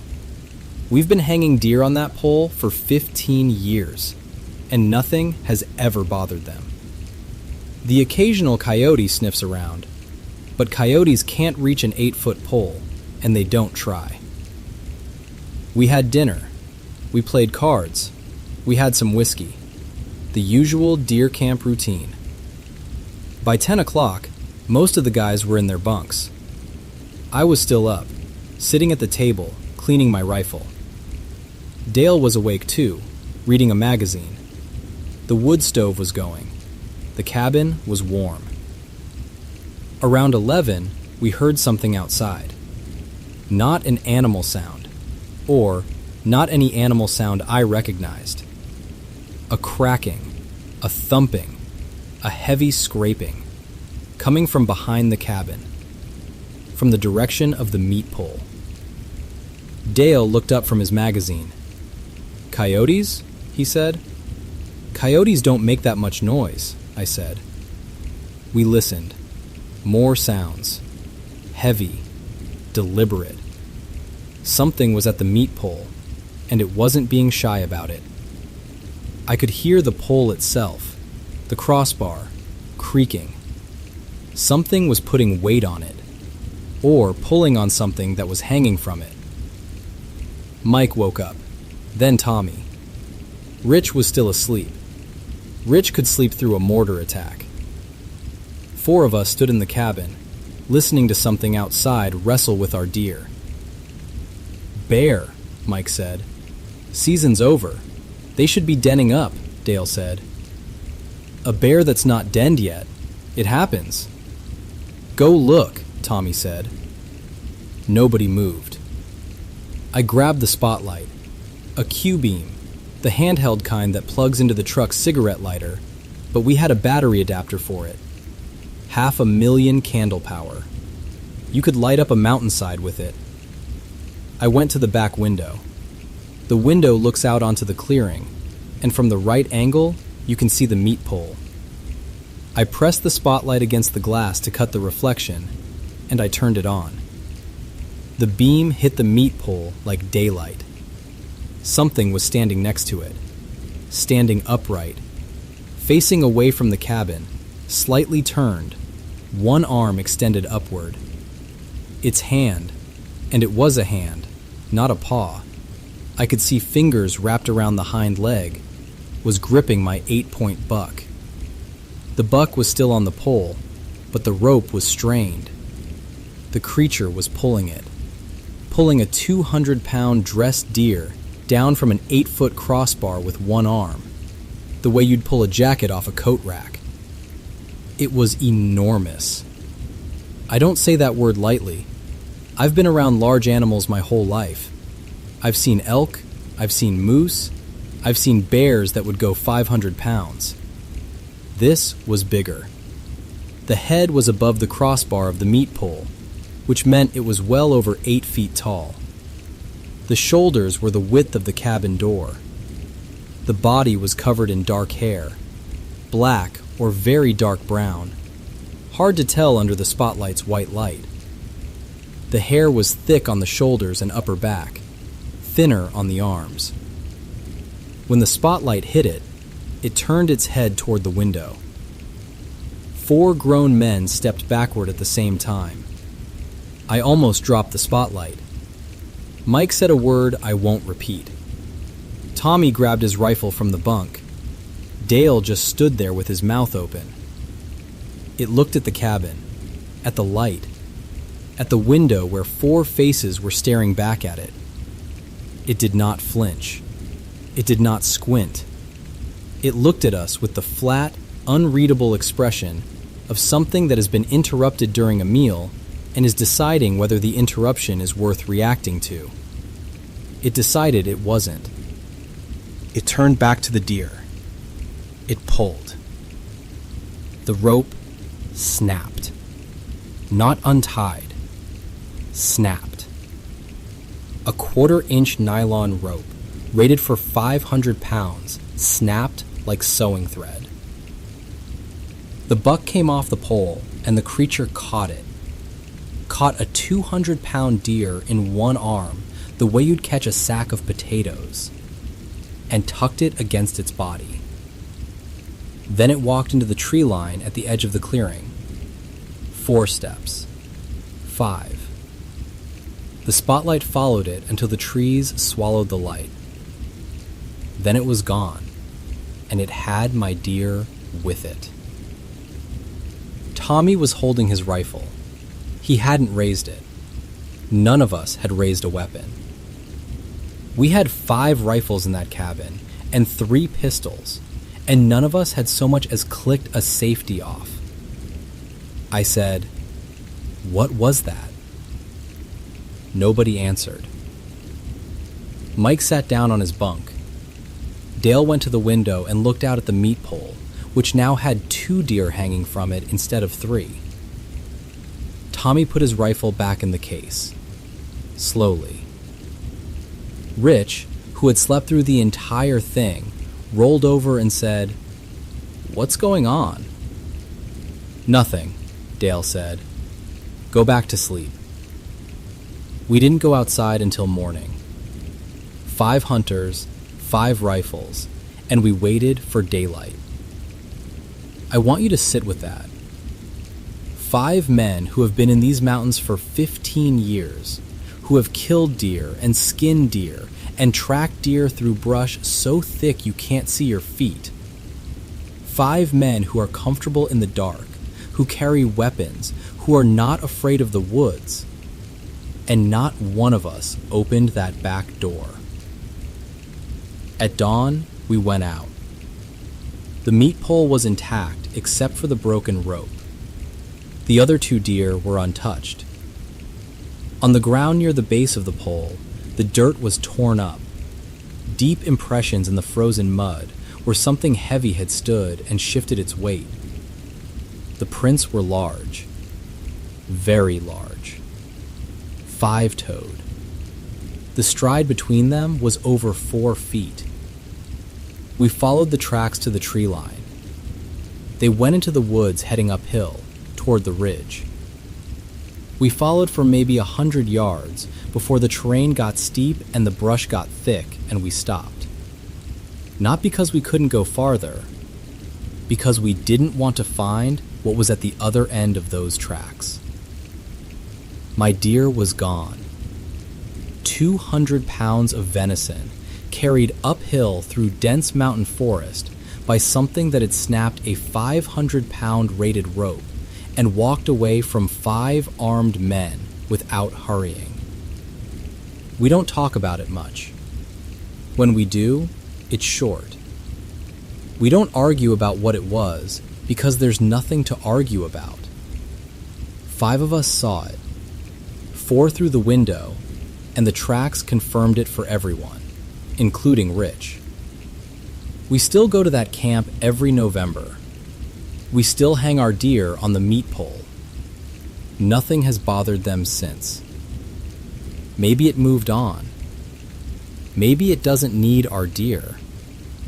Maybe it got what it wanted that night and doesn't need to come back. But we lock the cabin door now. We didn't used to. 15 years of deer camp, and we never lock the door. What's the point? There's nobody out there. Now we lock it. Every night. And when we hear sounds from the meat pole after dark, we don't go look. Some things you're better off not seeing twice.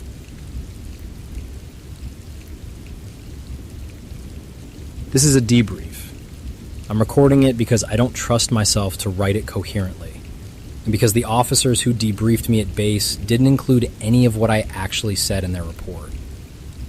Their version says exposure, starvation, psychological deterioration, and fratricide.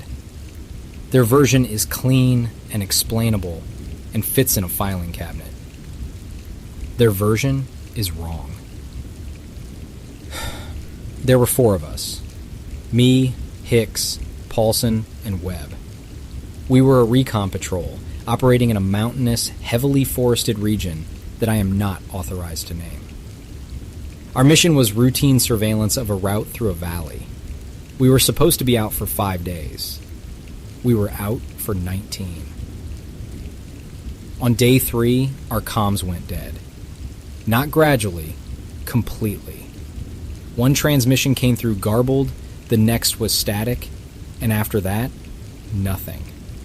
No signal in, no signal out. We followed protocol, moved to higher ground, attempted contact at scheduled intervals, waited for extraction at the designated point. Nobody came. The weather turned on day 4. Snow, wind, temperatures that dropped below anything we were equipped for. Our rations were calculated for 5 days.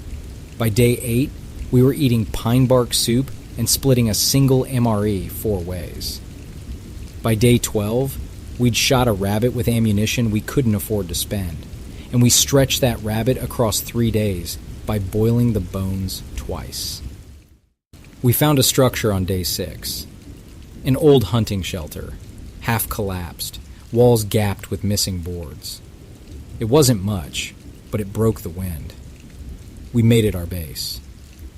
Every morning, I sent Paulson up the ridge with the radio. Every morning, he came back with nothing. The hunger was the worst part. Not the cold, not the isolation, the hunger. It changes you. It hollows you out from the inside, and the empty space fills with something else. Desperation, maybe. Or something older than desperation. Something that was waiting in the walls of that shelter and in the silence of those woods for someone hungry enough to hear it. On day 14, we woke up to blood. It was everywhere. Sprayed across the snow, frozen to the trees, pooled around a shape in the center of our camp that I initially couldn't identify as an animal. It had been a deer. I determined that from the hooves and a patch of fur on the hindquarters. The rest was unrecognizable. Torn apart, organs scattered, flesh ripped in chunks from the bone. The kill pattern was wrong. I've seen predator kills. Bears leave tooth marks along a wide jawline. Cats sever the throat. Wolves go for the haunches and eat methodically. This was none of those. The bite marks were flat, incisors, the kind of bite marks that come from a human mouth. The antlers had been removed, not broken, wrenched from the skull with force that had cracked the bone plate. They were nowhere in the camp. The men were shaken. Paulson threw up. Hicks wanted to move immediately. Webb said nothing. He stood at the edge of the scene and stared at the carcass with an expression I couldn't read. I made a tactical decision. We'd salvage the edible meat, bury the rest, and use the protein to fuel a push west toward the extraction corridor Paulson had picked up in the last garbled transmission. 22 kilometers through dense forest and thigh-deep snow. With full stomachs, we could make it in 2 days. We cooked the salvageable meat. We ate. For the first time in weeks, we went to bed with something in our stomachs. The relief was physical. I could feel my body unknotting, my thoughts clearing. We slept better that night than we had since the comms went down. Webb took first watch. I woke before dawn to Hicks shaking me. His face was gray. He pointed outside. I followed him. Webb was gone. His sleeping bag was open, unzipped, not torn. He'd left voluntarily. 2 sets of tracks led out of camp. Webb's boots and something else. Barefoot prints in the snow, longer and narrower than any human foot, spaced impossibly far apart. We found Hicks 100 meters from camp. Not Webb, Hicks. I need to be precise because this is where it gets difficult. Webb had been on watch. Hicks had been asleep next to me. But the body in the clearing was Hicks. I'm confusing myself. Let me start over. We found the body of the man who was supposed to be on watch. It was Webb. What was left of Webb. The wounds matched the deer. Bite marks, flat human incisors. Chunks of flesh removed. Eyes gone, the sockets ringed with tooth impressions. And the same puncture wounds I'd seen on the deer. Deep, narrow holes, as if something blunt and pointed had been driven into the body repeatedly. The antlers. The missing antlers from the deer. Paulson connected it before I did. "Someone's using them as weapons," he said. His voice was flat, the way voices get when the mind has decided to process information without feeling it. We buried Webb. We armed ourselves. We moved. I want to be clear about what happened next, because the official report says we were all suffering from starvation psychosis, and that what followed was the result of impaired cognition. I was impaired. I was starving and exhausted and terrified. But I was not hallucinating. I know the difference between what my mind manufactures and what my eyes report. And what my eyes reported over the next 48 hours was real. We marched west. Paulson, Hicks, and me. We rotated point. We didn't speak. The forest was silent. Not quiet. Silent.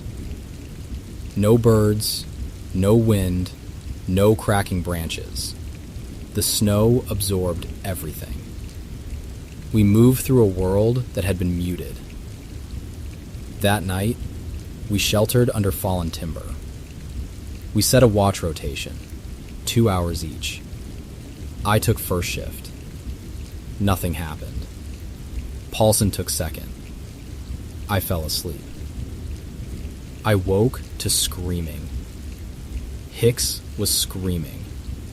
Not in pain, in terror. I scrambled out of the shelter, weapon up, flashlight sweeping. The beam found Paulson first. Paulson was on the ground. The scene was the same as Webb, the same as the deer, the same flat bite marks, the same puncture wounds, the same empty sockets. Hicks was standing over him. His back was to me. He was holding the antlers, one in each hand, the tines dark with blood and matter. He was trembling. "Hicks," I said. My weapon was aimed at his center mass. "Put them down." He didn't turn around. His breathing was ragged, heavy, animal. Steam poured from his mouth in thick clouds. "Hicks, drop the antlers. Turn around slowly." I didn't do this. His voice was wrong. The pitch was his, but the cadence was off.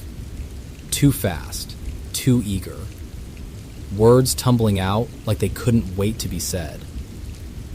I woke up and I found him like this. I picked these up because I don't know why I picked them up. I don't know why I can't put them down. Put them down, Hicks. I can't. He said it simply, like someone reporting a mechanical failure. "The antlers will not release from my hand, sir." Something is wrong with me. I think I ate some of... His voice broke. I can feel it in my stomach. I can feel it in my head. It's telling me things. What's telling you things? The hunger. It's not hunger anymore. It's something else. It's like a voice, but it doesn't use words. It shows me what to do. It showed me what to do to Paulson. I watched myself do it.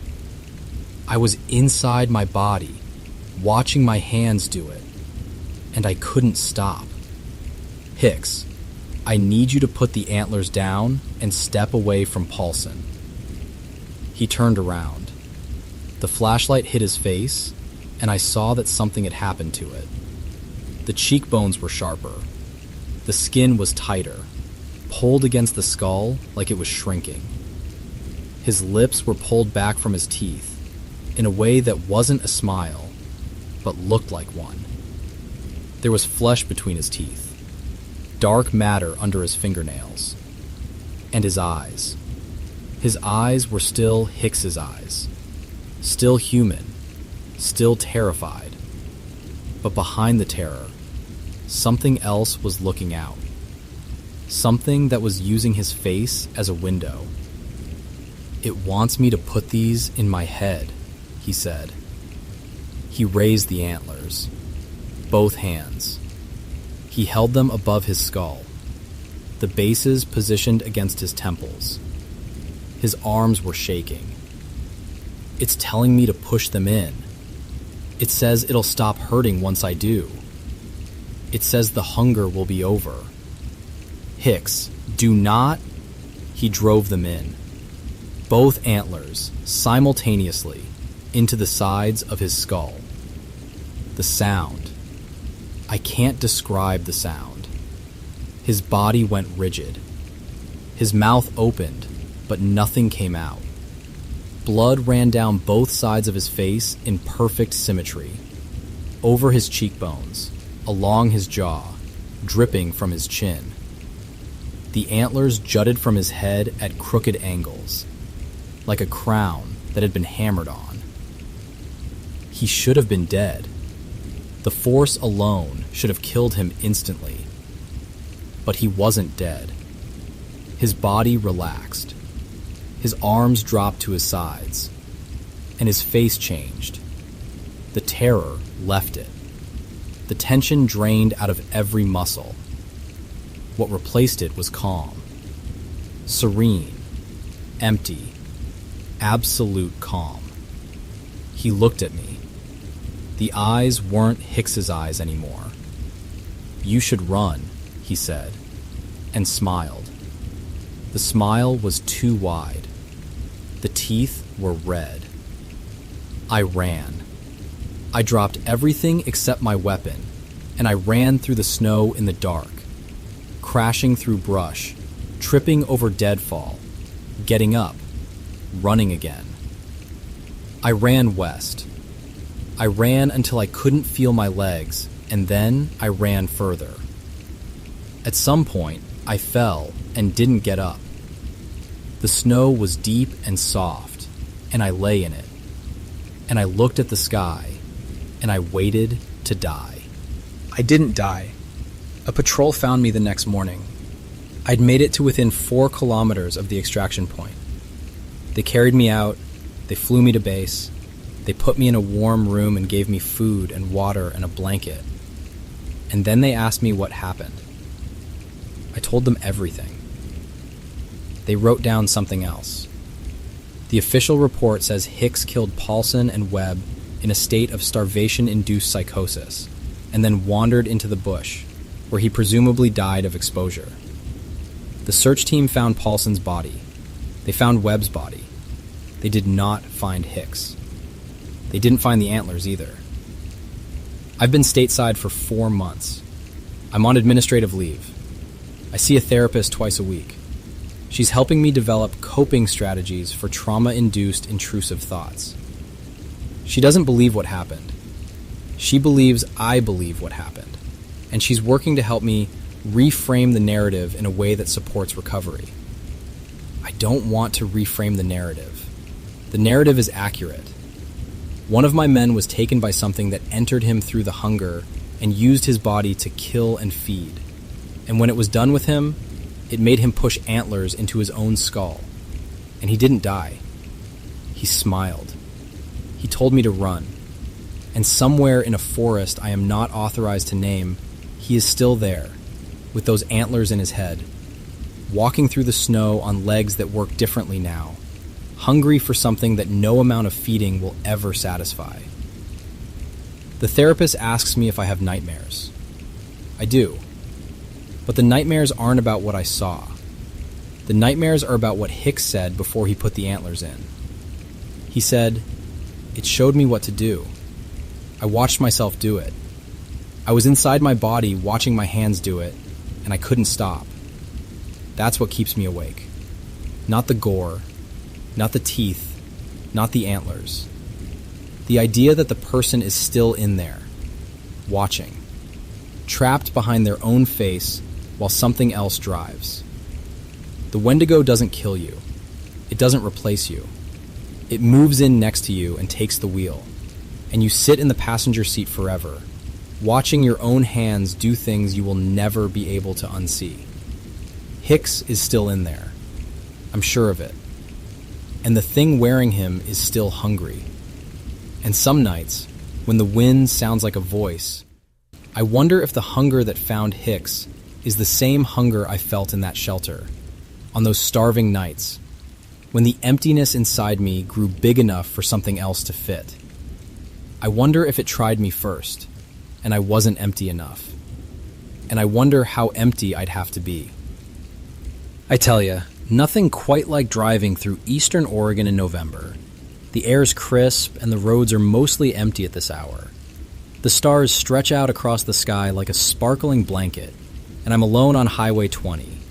Just the hum of my Peterbilt 379 and the gentle lull of the engine to keep me company.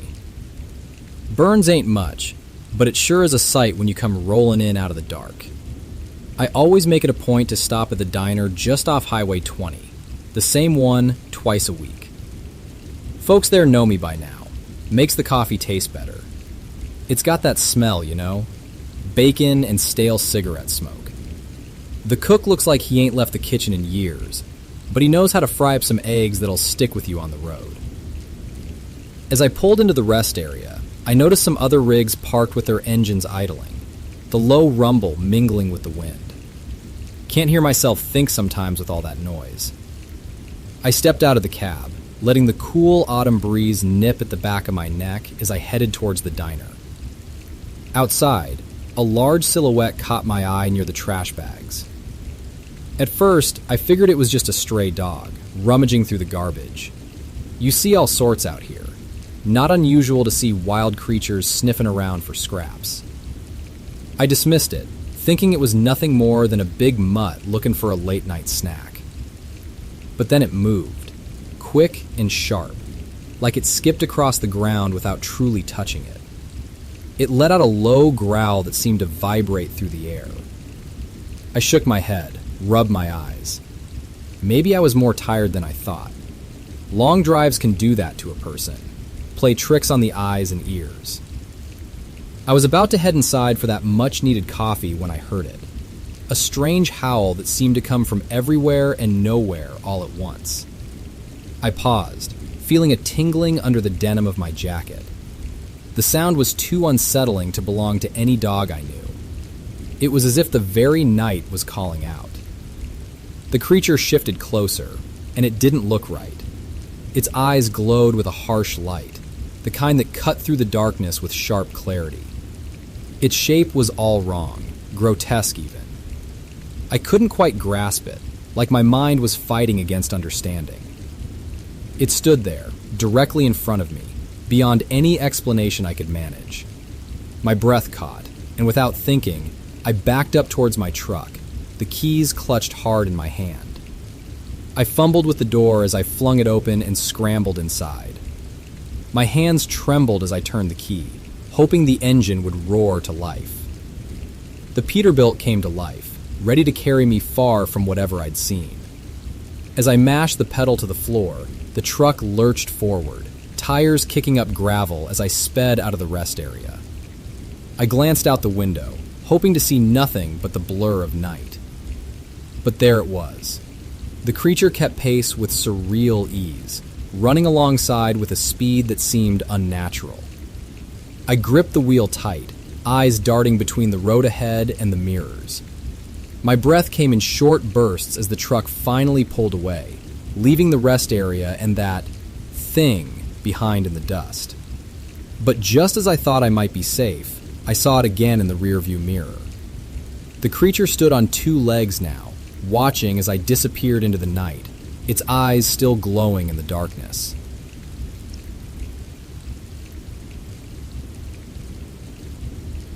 The sailor in my window. I remember the crate more than I remember the day it arrived. It was stamped fragile and personal effects, the letters smeared from sea air.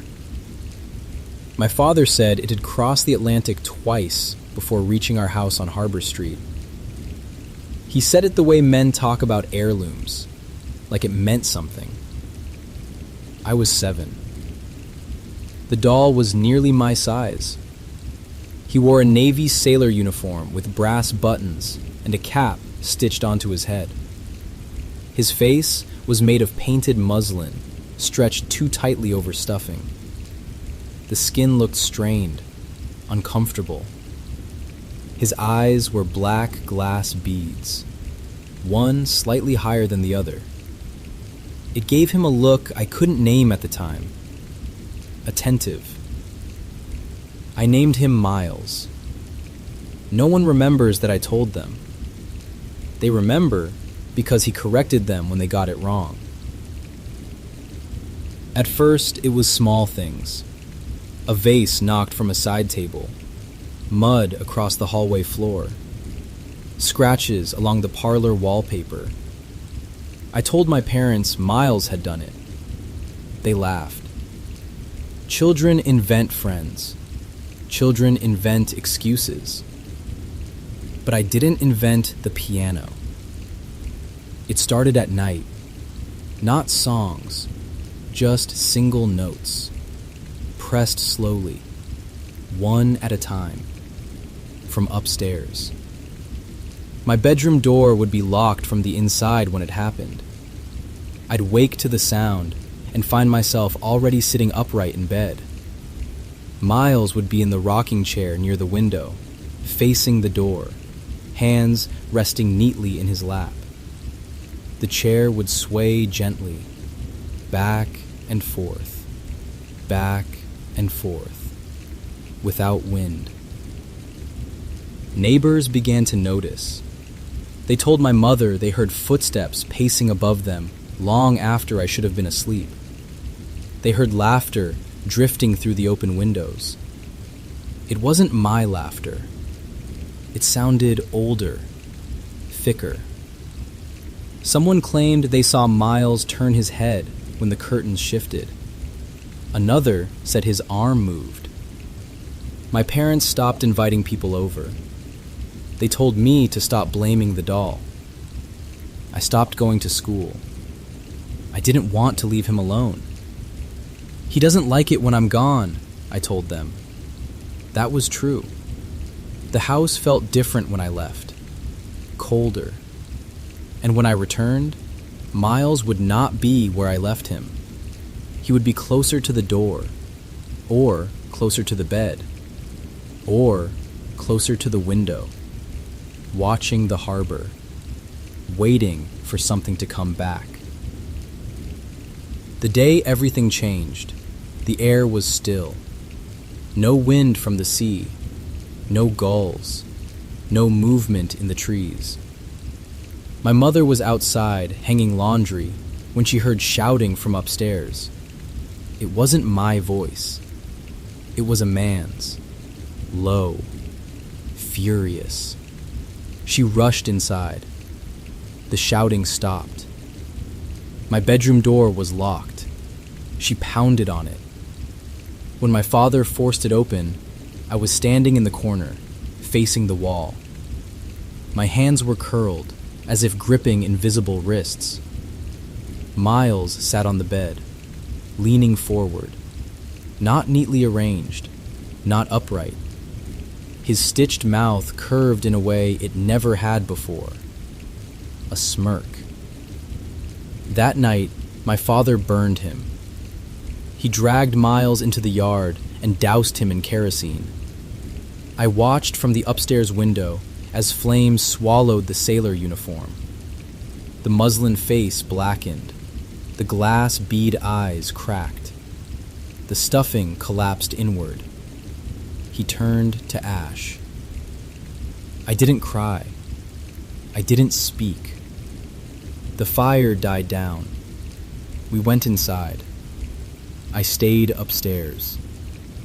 When my mother came to check on me, she found Miles sitting in the rocking chair. Whole, unburned, uniform pressed, cap straight. The chair moved gently, back and forth, back and forth, without wind, without touch. We left within the month, in the night. No goodbyes, no forwarding address. But you don't leave something like miles behind. He followed. I would wake in new houses to find him in the hallway, seated upright, facing my bedroom door, watching. My parents tried everything. Locked trunks, basement shelves, the harbor.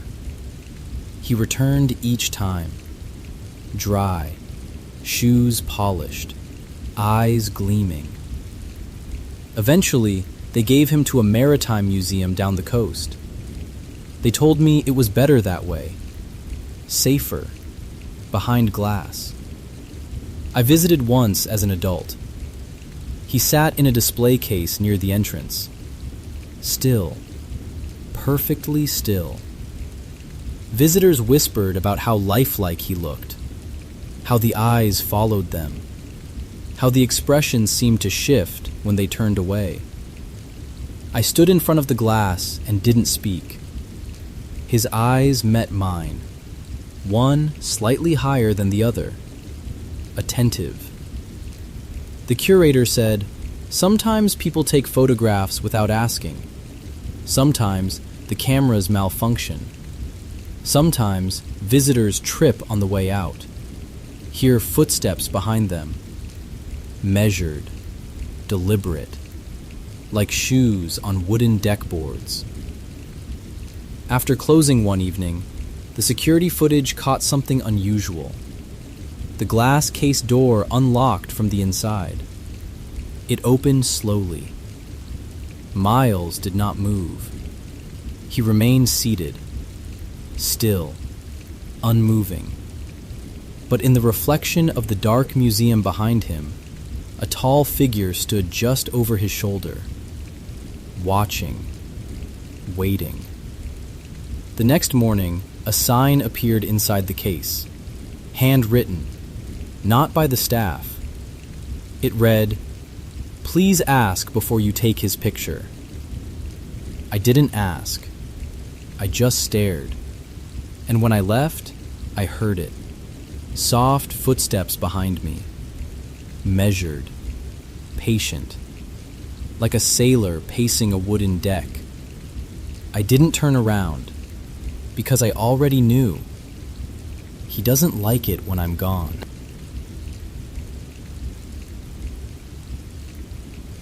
The smell. The Florida Everglades. 1974 through 2000. We spent hours in the mountains. The Sierras, the Cascades, the Rockies, the Appalachians. Cold air, old timber, deep snow. Now I'm going to take you somewhere that doesn't have any of those things. I'm going to take you to a swamp. Because in Florida, they don't call it Bigfoot. They call it the skunk ape. And the first thing you'll notice about it isn't how it looks. It's how it smells. The Seminole called it Esti Kapkaki, furry tall man, hairy giant. They've been seeing it in the Everglades for centuries before any of us got here. It was the protector of the woods, they said. You didn't go looking for it. If it wanted you to see it, you'd see it. And if you smelled it, you were already too close. The smell. I have to start with the smell because every single person who has encountered this thing mentions it first. Not what it looked like, not how tall it was, the smell. A mixture of wet dog, skunk musk, sulfur, and something rotting. Concentrated, chemical, so strong it causes nausea. It clings to your clothes. It fills your car. It hangs in the air for hours after the creature is gone. In the heat and humidity of the Everglades, it's almost unbearable. If Bigfoot is the mountain king, the skunk ape is its swamp cousin. Shorter, 6 to 8 feet instead of 9 to 10. Stockier, covered in reddish-brown to dark brown hair, matted and thick. 4 toes instead of 5, if the footprint casts are to be believed. And the smell. Always the smell. January 9th, 1974. Just after midnight. Richard Lee Smith was driving along U.S. Route 27 near Hollywood Boulevard, on the eastern edge of the Everglades in Pembroke Pines. It was dark, the road was empty, and something stepped into his headlights. He hit it. His car slammed into something that he initially thought was a tall man in dark clothing. He stopped. He got out. And what he saw standing up from the road was not a man. It was 7, maybe 8 feet tall, covered in hair. It lifted itself off the pavement, turned toward him, and roared. Then it charged his car. Smith got back in and drove. He reported the collision to the Florida Highway Patrol. They might have dismissed it, except that over the next few hours, other drivers on US 27 reported seeing something. A limping giant walking along the shoulder of the highway in the dark. Enormous, hairy, moving south. At 2:12 in the morning, a patrolman from Hialeah Gardens radioed in. He had visual contact with a huge, hairy creature limping along the road a few miles south of the accident scene. Then it stepped off the pavement and disappeared into the brush. At dawn, they launched 2 helicopters. They searched the swamp from the air. They found nothing. That same year, 1974, was the year the Everglades caught fire. Record drought. Wildfires burning through the sawgrass. And as the swamp dried up and the habitat shrank, the sightings exploded. Something was being pushed out of the deep Everglades and into the places where people lived. In Dade County, suburban neighborhoods reported sightings through the fall. A farmer named Buddy Sterrett, out near Lake Worth, said a skunk ape lifted one of his hogs, over 100 pounds, and tore it apart. 2 Palm Beach County Sheriff's deputies, Marvin Lewis and Ernie Milner, encountered a tall creature west of Lantana. They shot at it. It grunted and vanished into the swamp. Deputy Lewis went on the record. "I know it exists." A security guard named Kerry Cantor, working in Wellington, shot a skunk ape after it walked out of the tree line toward him and ignored his commands to stop. He hit it. The wounded creature turned and ran back into the brush. No body was ever recovered. 3 years later, Key Largo, July 14th, 1977. Charles Stokeman was a Vietnam veteran and former police officer. Not the kind of man who spooked easily. He and his 13-year-old son Charlie were in the thick red mangroves behind their home near mile marker 94.5, collecting bottles. They smelled it before they saw it. That smell. Wet dog and rot, and something chemical underneath. Something that made your eyes water. And then, through the mangroves, they saw it. 8, maybe 9 feet tall. Massive head and shoulders. Long fur, dark, hanging off its body in matted clumps. It had a huge head and shoulders, Stokeman said later. Long fur all over, and it stank like a dirty, wet dog.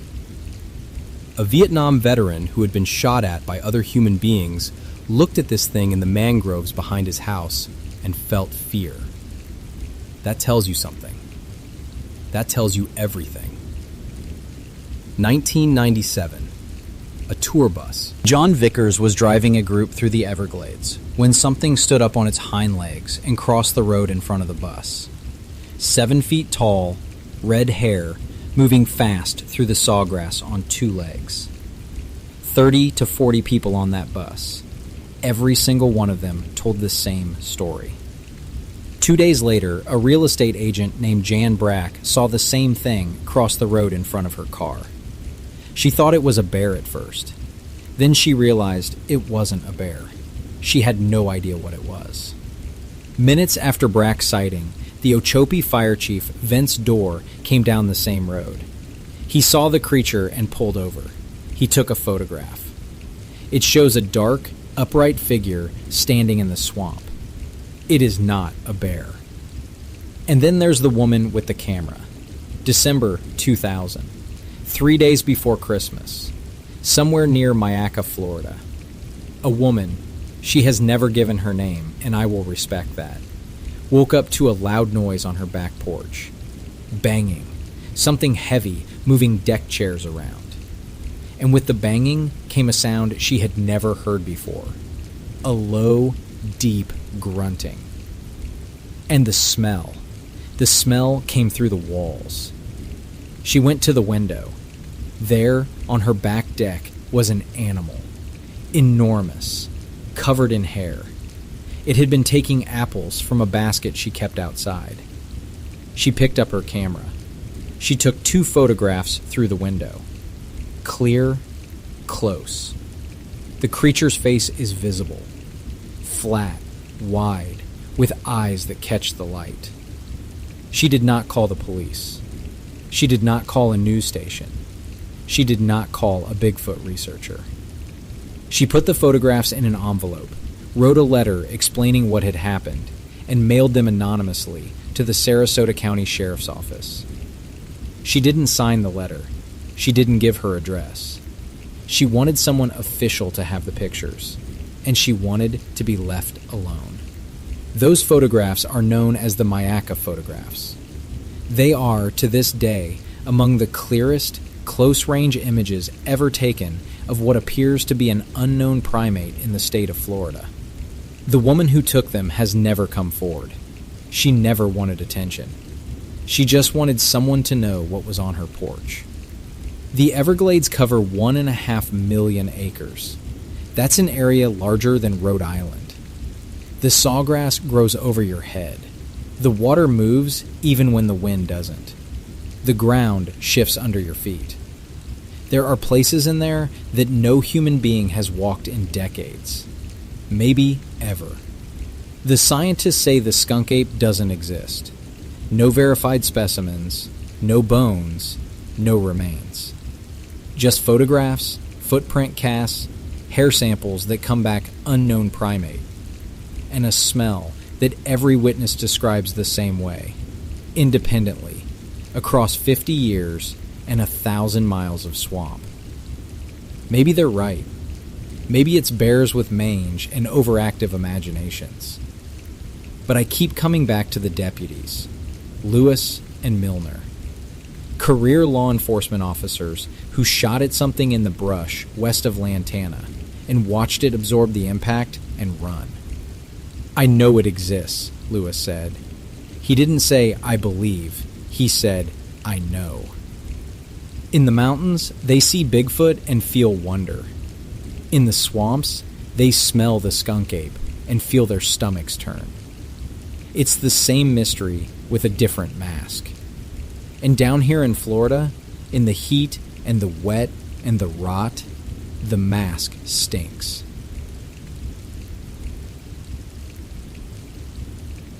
Every night round this time, I take a break from the grain elevator and toss some kibble to the outdoor cats. Keeps them regular and keeps the mice away. Tonight was no different, or so I thought, as I stepped out into the crisp November air. The Palouse can get real chilly in November, and that cold air has a way of finding the cracks in this old loading bay. I wrapped my coat tighter around me, my breath puffing in little clouds that floated away under the dim light. With the kibble scooped in one hand, I made my way across the gravel lot towards the feed bags stacked by the barn. Got these hands that feel all rough and calloused, from handling grain sacks all day long. Never quite managed to get them smooth again. The scent of wheat dust clung to me like an old friend, lingering in my clothes and hair as I crouched to pour out the kibble. A rustling noise caught my ear, somewhere near the feed bags, and I paused. Probably just a stray dog from the neighboring farm. We get some stray dogs wandering over from time to time, but they usually don't make a fuss. I shrugged it off and continued with the task at hand, the sound of the rustling fading into the background as I scattered the rest of the kibble for the cats. But the noise picked up again, more intense this time, frantic and rattling, like something bigger than your average dog. The machinery in here didn't startle me as much as this did. It was enough to wake the dead, but I tried to ignore it, dismissing it all the while as just a particularly restless stray. After all, it was late, and my mind had a way of playing tricks on me in the quiet of the night. Then came a low growl, resonating through the darkness, the kind that crawled under my skin, deep and throaty, in a way that no dog I've ever encountered could muster. My hands went still, the roughness of my palms more noticeable, as I realized that whatever was out there wasn't your garden variety stray. The smell of wheat dust was no match for the adrenaline starting to rip through me. I edged closer, drawn by a mix of curiosity and a gnawing sense of something not quite right. A large silhouette loomed by the loading bay, eyes reflecting the moonlight in a way that made them almost look like twin lanterns. My heart thudded in my chest, and the weight of apprehension settled over me, with cold seeping into my bones as the November air wrapped around me. Retreat seemed the safest bet, back to the grain elevator where I could make a call for help. But as I began to turn, muscles stiff and reluctant, the chilling sound of heavy breathing surrounded me. Whatever it was had closed the distance far quicker than I cared to admit, the sound wrapping around me like the wind whistling through the barn walls, an eerie sort of song that set my pulse racing. The wind picked up sharply, gusting through the gaps and masking any sound the creature might make. It was just me, the rising wind, and indistinct forms lurking beyond the reach of the light. Nothing more, nothing less. I stood there for what felt like an eternity, caught between the safety of retreat and the pressing weight of the unknown. In these November nights, you never quite shake the smell of wheat dust, nor the feeling of being watched under a wide, open sky.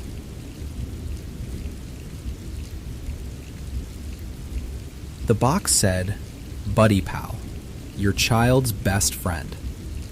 Bright primary colors, cartoon stars, a smiling doll with soft brown hair and freckles.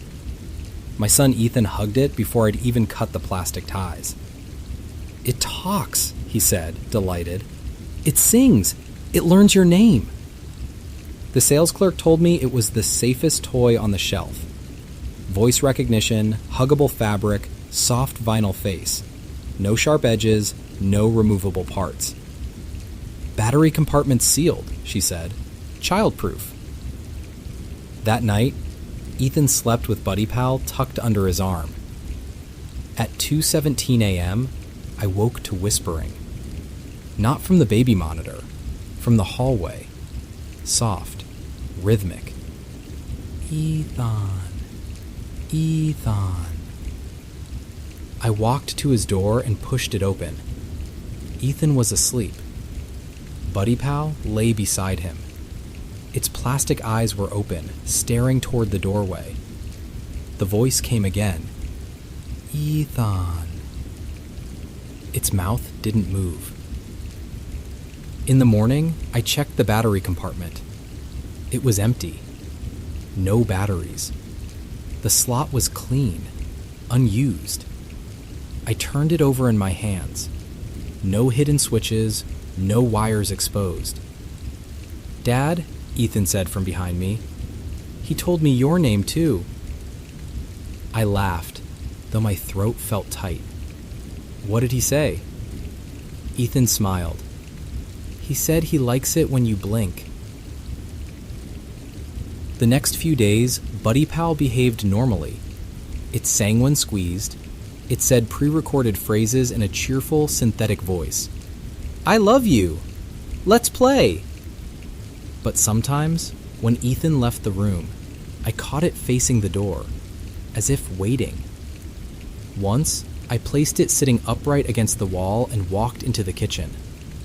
When I came back, it was on its side, facing the hallway. Another time, it lay on the couch. When I returned, it was upright, perfect posture, hands resting neatly in its lap. Ethan insisted he hadn't touched it. "You're just forgetful," he told me gently, the way adults talk to children. I decided to test it. That night, after Ethan fell asleep, I took Buddy Pal downstairs. I placed it in the center of the kitchen table.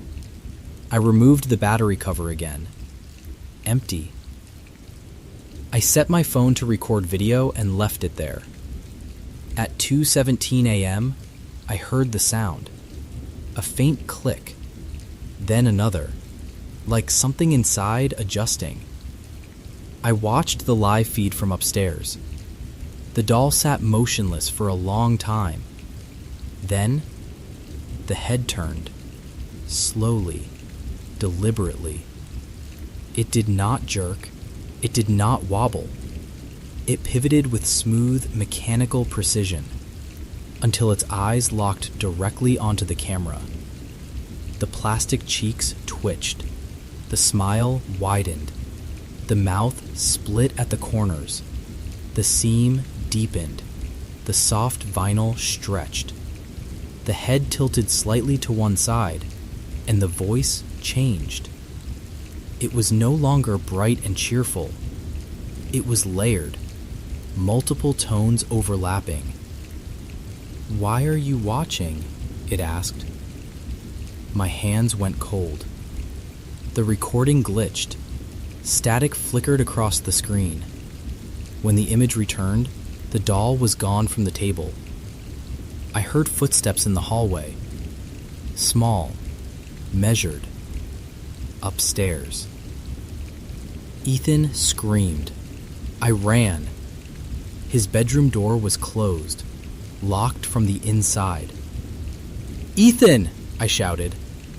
The screaming stopped abruptly. The house went silent. Then I heard the voice, right outside the door. "Dad," it called sweetly. "Help." I grabbed the handle. It wouldn't budge. From inside, a heavy thud. Then the door creaked open an inch. Through the gap, I saw Ethan standing in the center of the room. His arms hung at his sides. Buddy Pal sat on his bed. The doll's head turned toward me. The smile was gone. The face had tightened. The freckles darkened. The eyes no longer reflected light. They absorbed it. The mouth peeled back into something feral. A snarl carved into soft plastic. Teeth pushed through where none had existed. Small, sharp, too many. Ethan's lips moved, but the doll's voice came out. "He belongs to me." The doll stood up. The fabric body stretched unnaturally, elongating. The limbs stiffened. Its small hands curled into fists. The suddenness of it stole the air from my lungs. No gradual shift. No subtle movement. Just transformation. Toy to predator in a breath. It leapt. The impact knocked me backward. Its weight was far heavier than it should have been. Small hands clamped onto my throat. Its vinyl face inches from mine. The plastic had cracked, revealing something dark and pulsing beneath.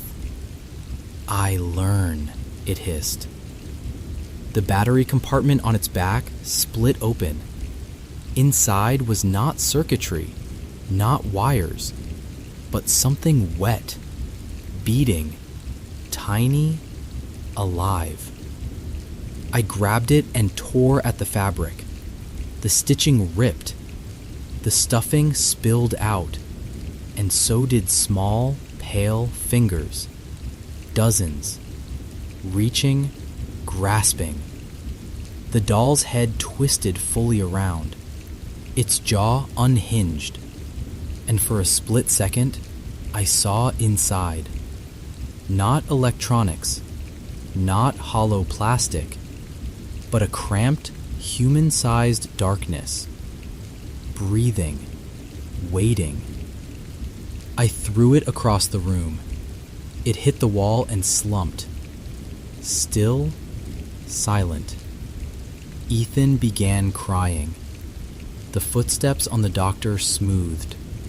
The freckles returned. The mouth reshaped into a harmless smile. The eyes blinked, friendly again. A soft, cheerful voice chirped from its mouth. "Let's play." I picked it up. It was light, innocent. The battery compartment hung open, empty. When I looked back at Ethan, he was staring at me, unblinking. His head tilted slightly to one side, and in a voice that wasn't quite his own, he said, "Dad, why are you watching?"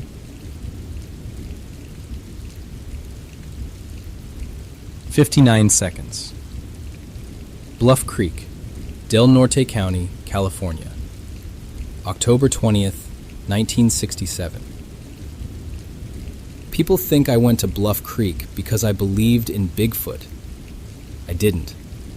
I went because Roger asked me to, and Roger was my friend, and I wanted to ride horses in good country. That's the truth of it. If there was a Sasquatch out there, fine.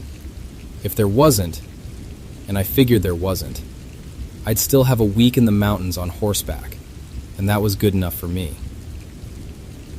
Roger Patterson was a different kind of man. He'd been chasing this thing for years. He'd written a book about it. He'd been out to Bluff Creek before, found tracks, talked to loggers who'd seen things. He was making a film, a little movie about cowboys hunting for Bigfoot. He had a rented 16mm camera and 100 feet of film. He was certain, the way some men get certain about things that haven't been proven yet. I wasn't certain about anything. I just liked riding horses. We agreed on one thing before we went out. We would not shoot whatever we found, unless it came at us. I carried my rifle, but the agreement was clear. No shooting unless our lives were in danger. We drove out to Six Rivers National Forest in Northern California. Bluff Creek is remote, 18 miles east of the Pacific, deep in logging country.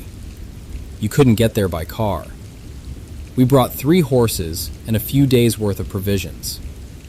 We'd been riding for several days, following the creek upstream, looking for tracks, looking for anything. October 20th, 1967, a Friday. The weather was clear and dry. Good visibility.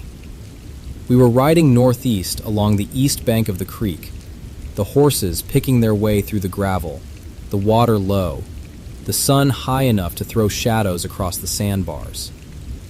It was sometime between 1:15 and 1:40 in the afternoon when we came around a bend. There was an overturned tree with a root system big enough to block our view, like rounding a corner in a hallway. On the other side was a log jam, debris piled up from the flood of '64. And behind that log jam, on the far side of the creek bed, something was moving. The horses knew before we did. Roger's horse spooked, reared up, fighting the reins. My horse went stiff, ears forward, nostrils flaring. And then I smelled it. A thick, heavy, musky stench, like a skunk, but worse, deeper.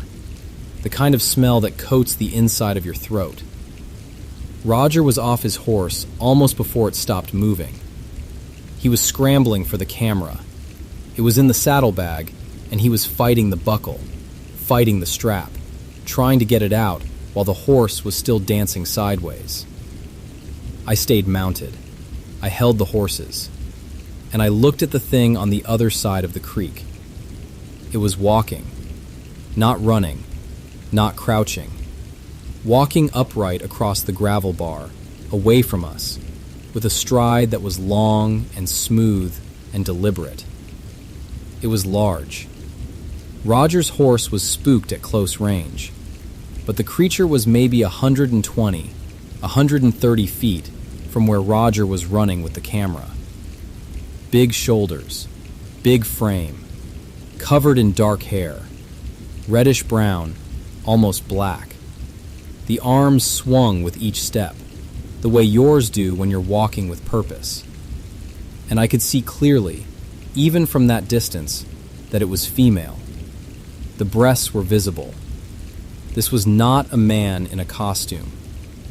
I've been around animals my entire life, and what I was looking at was a living creature with weight and muscle and movement that no suit could replicate. Roger was running toward it now, camera up, filming. The first seconds of footage were shaky. He was still moving, still finding his footing in the gravel. Then he dropped to one knee and steadied the camera. And that's when the creature did something that has been frozen in photographs and printed on 1 million t-shirts and analyzed by 1,000 experts for almost 60 years. It turned its head and looked at him. Not a glance, not a flinch. It turned at the shoulders and the neck, and it looked directly at the man with the camera. And the expression on its face, I've heard it described a lot of ways. Disgust, annoyance, indifference. I'll tell you what I saw from horseback. I saw something that was not afraid. It looked at Roger the way a person looks at a stray dog on a sidewalk. It acknowledged him, assessed him, and decided he was not worth stopping for. Then it turned back and kept walking. Into the tree line, into the brush, gone. The whole thing, from the moment we rounded that root ball to the moment the creature disappeared into the timber, was maybe a minute. Roger's film ran out at 59 seconds. 59 seconds that changed my life forever, and not in ways I would have chosen. After the creature was gone, we went back to the sandbar. We found tracks, 14.5 inches long, sunk deep in the wet gravel. We found a wet footprint on a rock leading up the cliffside, and up on the cliff, we found a wet impression in the mud, a large, flat area where something heavy had been sitting. We think it had been watching us before we ever rounded that bend. It knew we were coming. It chose to leave. Roger drove to Willow Creek that evening and shipped the film. I stayed with the horses. When the film came back developed, it was 60 feet of footage that would make Roger famous and make my life very complicated. I need to tell you something about what happened after. Roger took the film on tour. He showed it everywhere.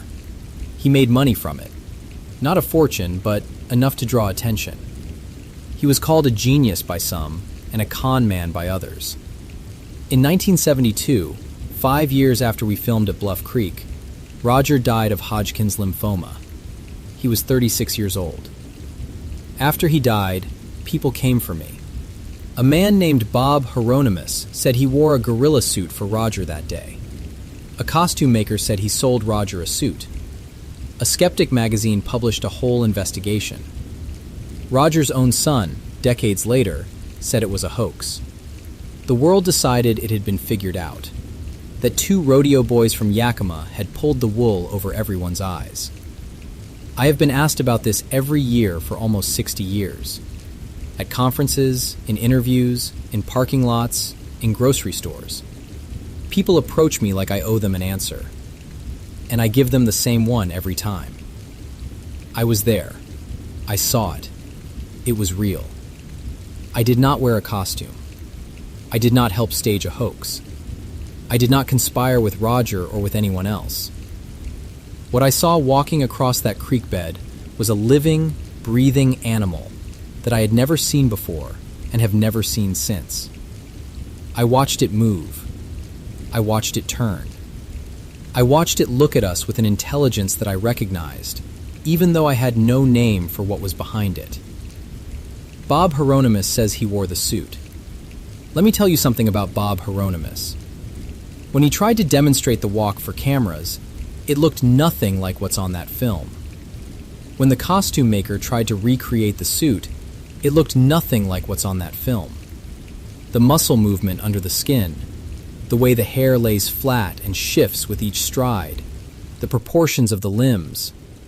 I've watched the experts argue about this for decades, and not one of them has been able to reproduce what's in those 59 seconds using the technology that was available to us in 1967. You don't have to believe me. I stopped needing people to believe me a long time ago. I know what I saw, and I know this. I've spent 58 years being called a liar, and in all that time, I have not changed a single detail of my account. Not one word. Not one.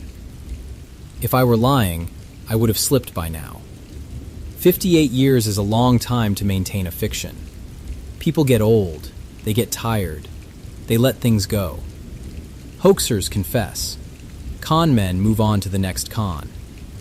I'm 94 years old, and I'm still telling you the same thing I told the first reporter who put a microphone in my face in 1967. I was there. I saw it. It was real. Roger's gone. The film is 59 seconds of grainy, shaking 16mm footage that will be argued about for another 100 years. And I'm just a cowboy who went for a ride in the mountains with his friend and came back with something I can never put down. I don't know what it was. I know what it looked like. I know what it smelled like. I know the sound my horse made when it caught the scent. And I know the way it looked back at us. That slow turn, those dark eyes, that face that was almost human, but not quite. Not quite. And I know that whatever it was not afraid of us. We should have been afraid of it.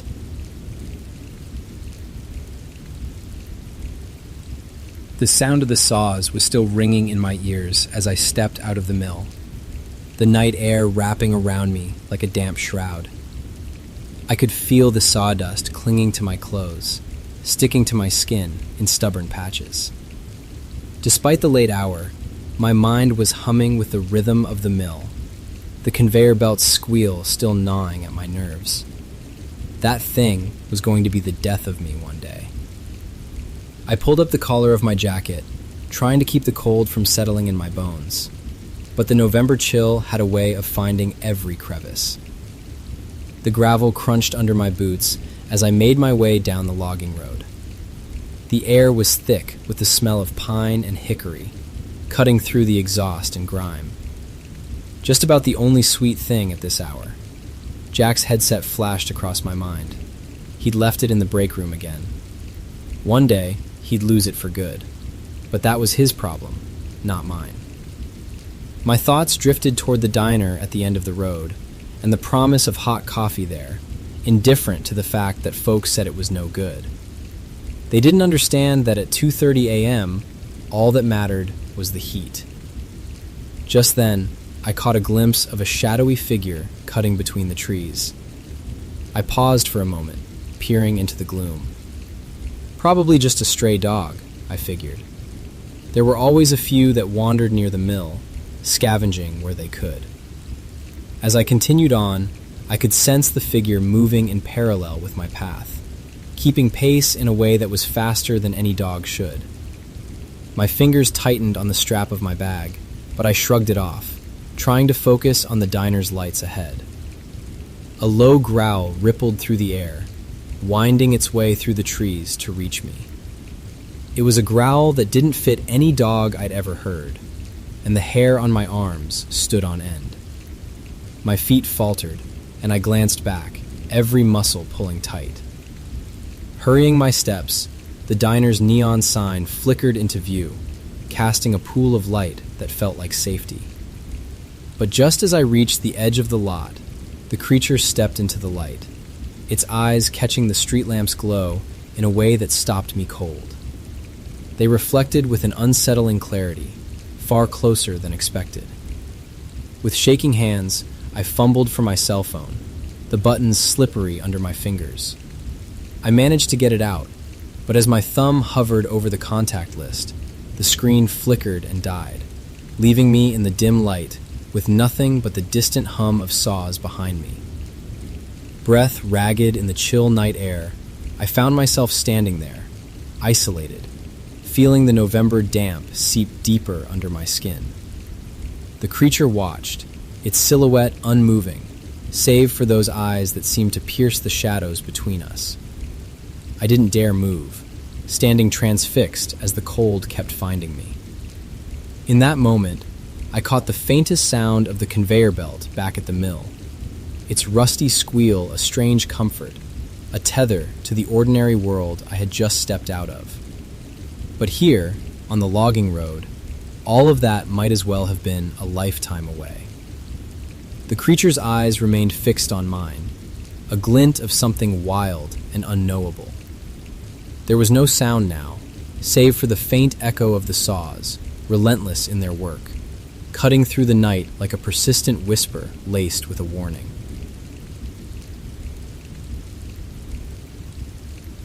The doll was already in the hallway when I moved in. The landlord said it belonged to the previous tenant's daughter. He said they left in a hurry. He said he'd get around to removing it. It sat on a narrow wooden chair halfway down the corridor between my bedroom and the bathroom.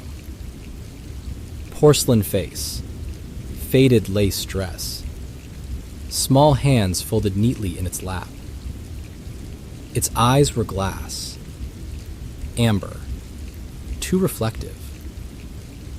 The hallway light above it flickered occasionally. The bulb needed replacing.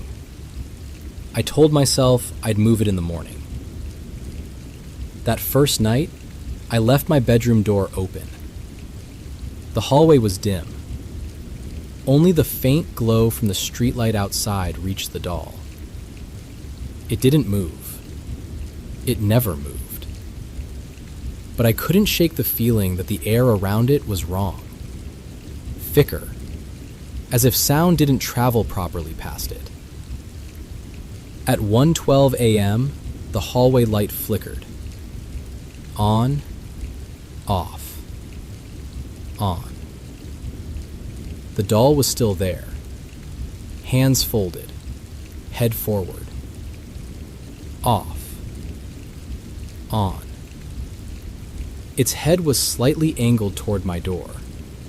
Not dramatically, just enough.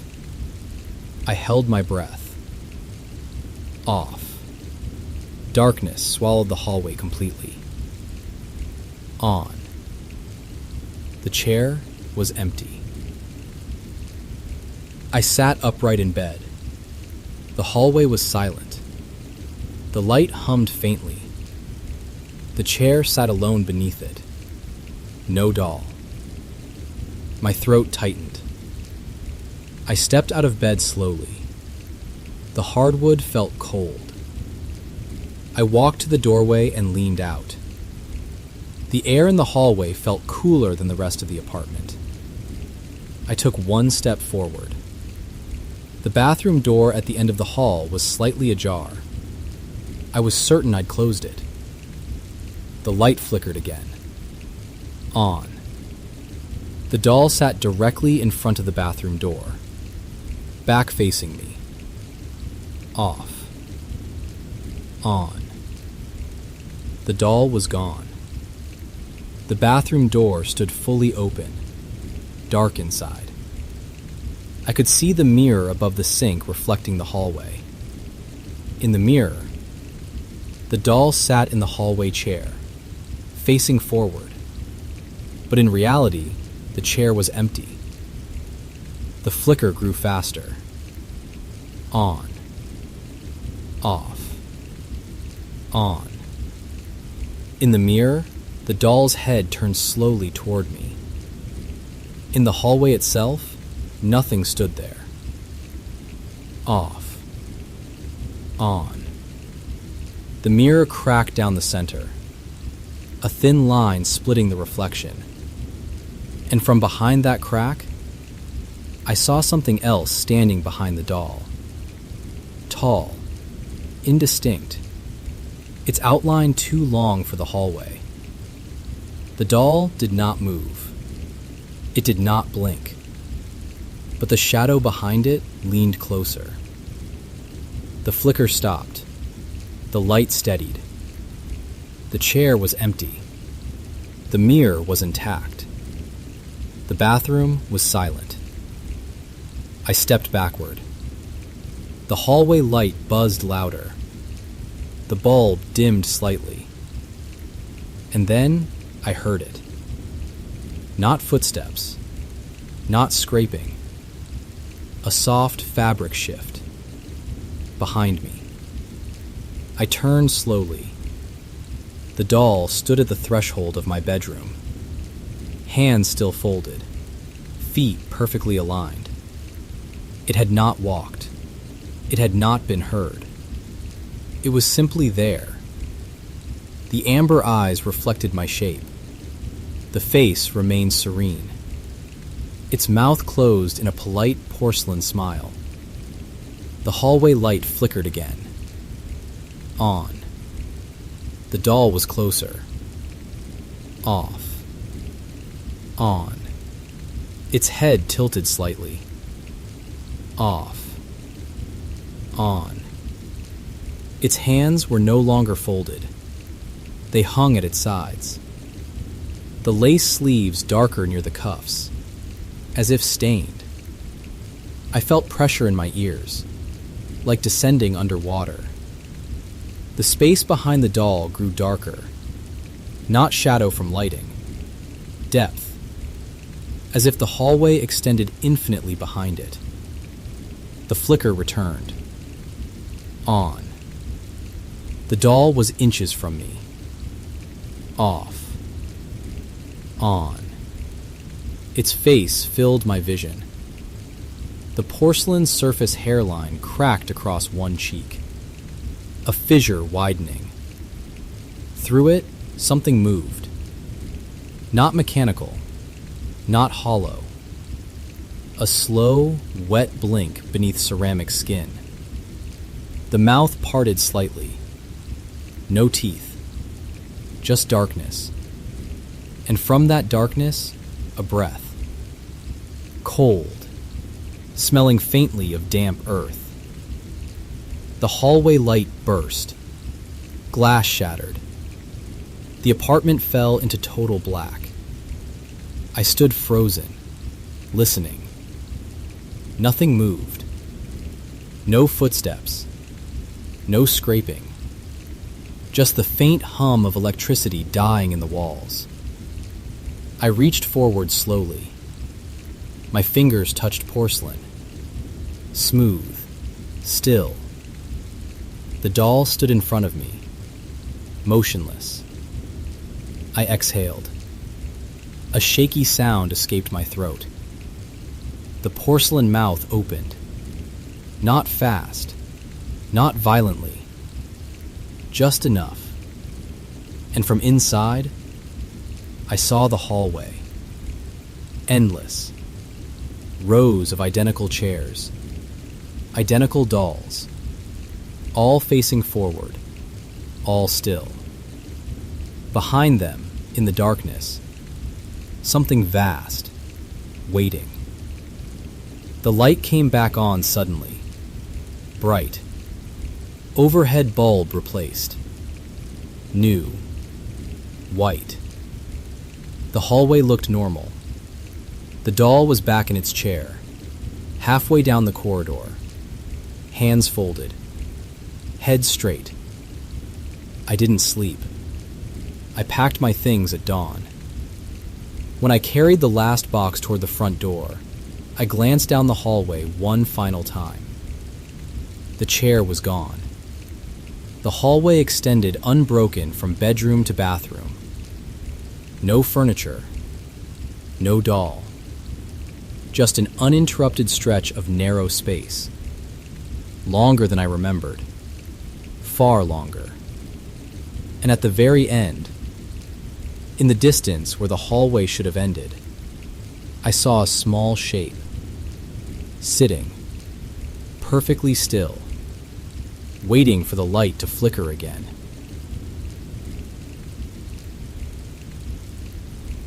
The Wrong Side of the Lake, Upper Peninsula, Michigan. The trip was my uncle's idea. Some campground on a lake in the middle of nowhere, Upper Peninsula of Michigan. If you've never been to the UP, it's hard to explain how remote it is. It's not remote the way people in suburbs think remote is. An hour from a grocery store, maybe no cell service. The UP is remote the way the word was invented to mean. Millions of acres of forest.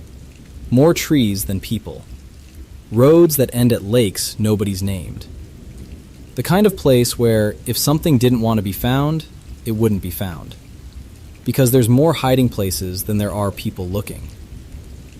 We got to the campground and set up. Nothing special. A camper, some gear, the usual. My uncle hung a bag of food from a tree branch, high up. Bear protocol. You put the food where a bear can't reach it, and in the morning, it's still there. In the morning, the bag was gone. Not torn. Not scattered the way a bear would scatter it, ripping the bag apart and leaving wrappers and cans everywhere. Gone. Taken cleanly off a branch that my uncle had specifically chosen because it was too high for a bear to reach. Something with hands had climbed that tree, or reached that branch, and removed the bag whole. I knew, standing there in the morning light, looking at the empty branch, that something was out there. Something that wasn't a bear. But I went fishing anyway. Because that's what you do. You came to fish, you fish. You don't let a stolen food bag run you off. I took the rowboat out. A rowboat. Not a motorboat, not a kayak. A flat-bottomed rowboat with oars, the kind that moves at the speed of effort. I was probably rowing for half an hour to get to the other side of the lake. It was a decent-sized body of water. You could see the far shore, but it wasn't close. I was looking for a cove, somewhere sheltered, out of the wind, where the fish might be sitting in the shallows. I found one. A little inlet on the far side, tucked between two ridges, with a path running along the top of a low hill above the water. I pulled into the cove, shipped the oars, and tossed a line in. Quiet. Just me, the boat, the water, and the sound of absolutely nothing. The UP in the morning is so quiet it has weight. I hadn't been fishing long when I heard thunder. Distant, but building. That was enough to start thinking about heading back. Storms on a lake in a rowboat are no joke, especially when you're half an hour from shore on the wrong side. I started reeling in my line. That's when I saw the doe. She was standing at the water's edge, maybe 40 yards from the boat. Just a white-tailed deer, coming down to drink. Normal. I see deer all the time. She had her head down, drinking, and I was watching her the way you watch any animal when you're sitting still and quiet. Just appreciating it, not thinking about it too hard. Then she stopped drinking. She lifted her head. She turned to run. And she froze. A deer doesn't freeze. That's not what deer do. A deer that senses danger either bolts or it flags its tail and stamps its foot as a warning. Freezing, locking up, going rigid, becoming a statue. That's what prey animals do when the predator is so close and so overwhelming that running won't help. It's the last response. The one that means the animal's brain has calculated the odds and decided that stillness is the only option left. The doe froze, and I looked where she was looking. At the top of the little hill, on the path, standing in full view against the tree line, was a Bigfoot. I'm going to use that word because there is no other word for what I saw. It was standing upright on two legs. It was massive. I'm not good with heights and distances, but it was tall, much taller than a man, with a width across the shoulders that didn't look right for anything human. It was dark hair, dark shape, the kind of silhouette that absorbs light instead of reflecting it. And it was looking down at the cove, at the deer, at me. I was in a rowboat, in the middle of a cove, on the wrong side of the lake. The closest land to me was the shore where the deer was frozen, the shore at the base of the hill where the creature was standing. If I rowed to shore, I was rowing toward it. If I rowed back across the lake to camp, I had 30 minutes of open water with my back to whatever was standing on that hill. I sat in the boat and I did not move. The creature stood there for I don't know how long. Time does strange things when you're looking at something impossible. It felt like minutes. It might have been seconds. It stood on the path at the top of the hill, visible against the sky, and it watched the cove the way a man watches television. Not hunting, not stalking, just observing, taking it in. The deer, the water, the man in the boat, all of it at once, with a calm that made me feel very small and very far from the camper. Then it turned. It walked along the path, away from the cove, and the trees took it. 1 second it was there, a dark shape against the sky, and the next second, it was gone. Absorbed by the forest, the way a stone is absorbed by water. No sound, no crashing through brush. It just walked into the trees, and the trees closed behind it. The doe bolted. The spell broke and she was gone, whitetail flagging, crashing through the brush, the way deer do when they've been scared past the point of caution. I heard her hooves on the forest floor, and then, nothing. I was alone in the cove.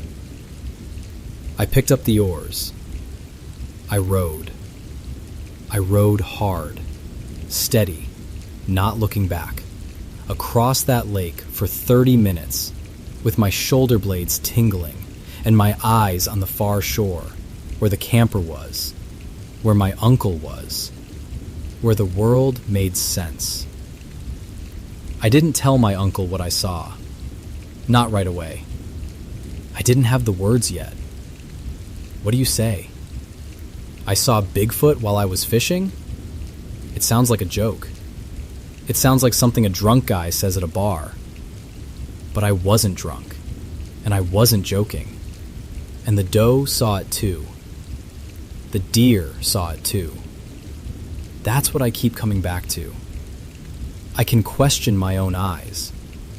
I can wonder if the distance was wrong, if the light played tricks, if my brain filled in details that weren't there.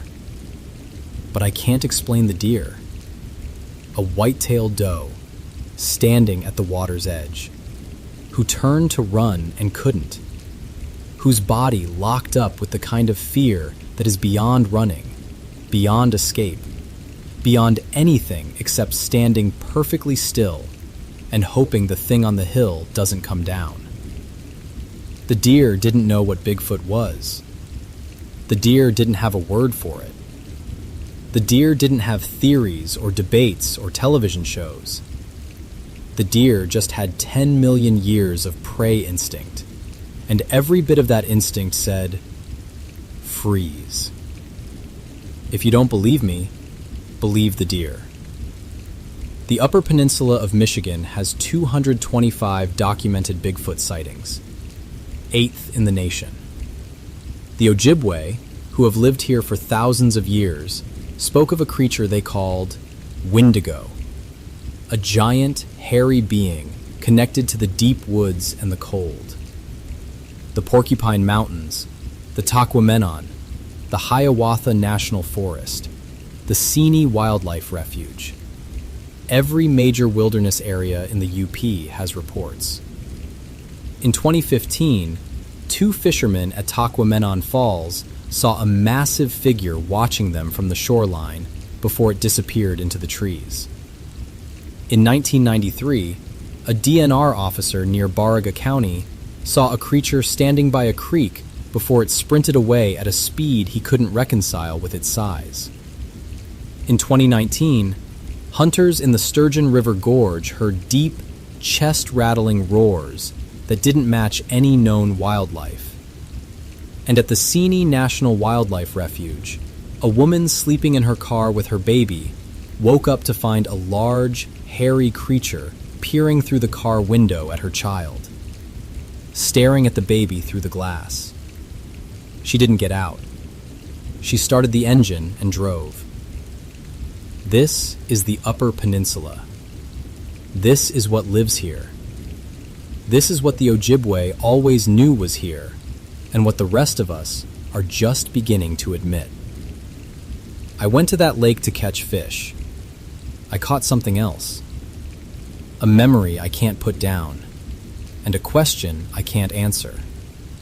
If I had rowed to shore instead of back to camp, if I had pulled the boat up on the bank at the base of that hill, what would have happened? I don't want to know. And I never went back to that cove. But the cove is still there. The hill is still there. The path is still there. And whatever walked along that path and stood against the sky and watched me with a patience I will never understand, it's still there too. The deer knew. The deer always knows.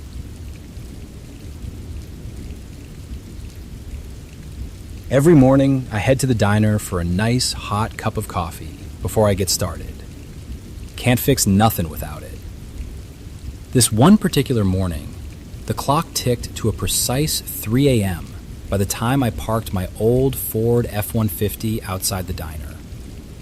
The air was biting cold, a reminder November had fully settled in.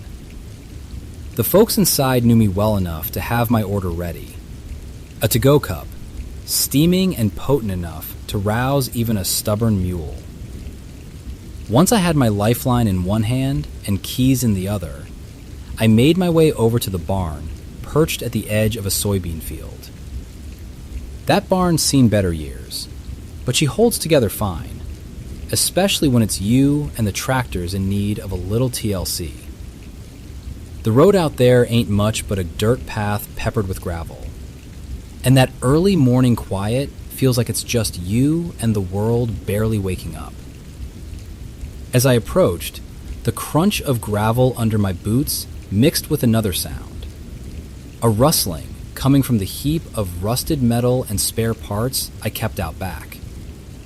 Folks always say I should clean it up, but you never know when you might need an old carburetor or a bit of scrap metal.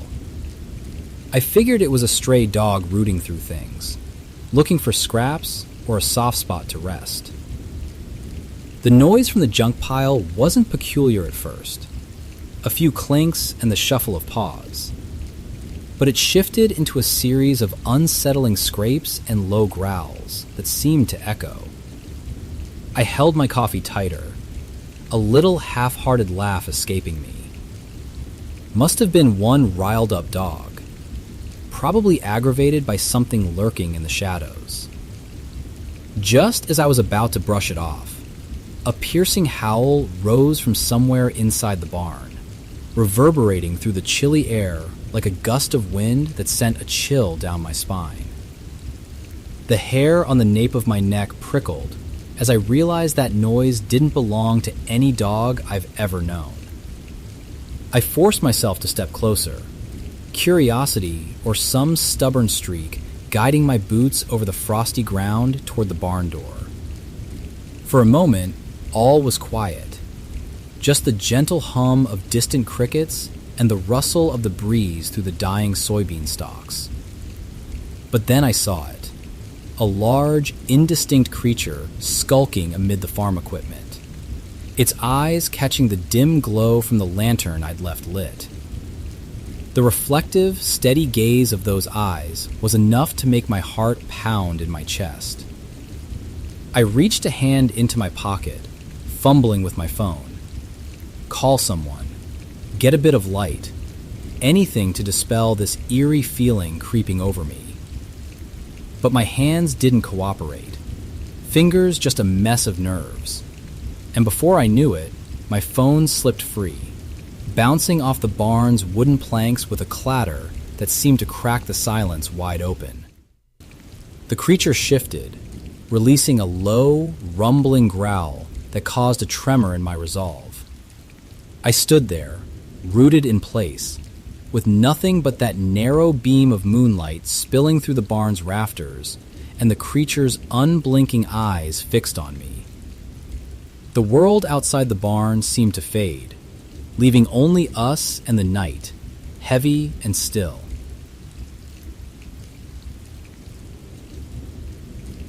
They told me the bear was handmade. That was the first lie. I found it at a yard sale on the edge of town. One of those sales where everything looks sun-bleached and tired, like it's been dragged through too many summers. The old woman running it sat behind a folding table and watched me the whole time. Not friendly, not unfriendly, just waiting.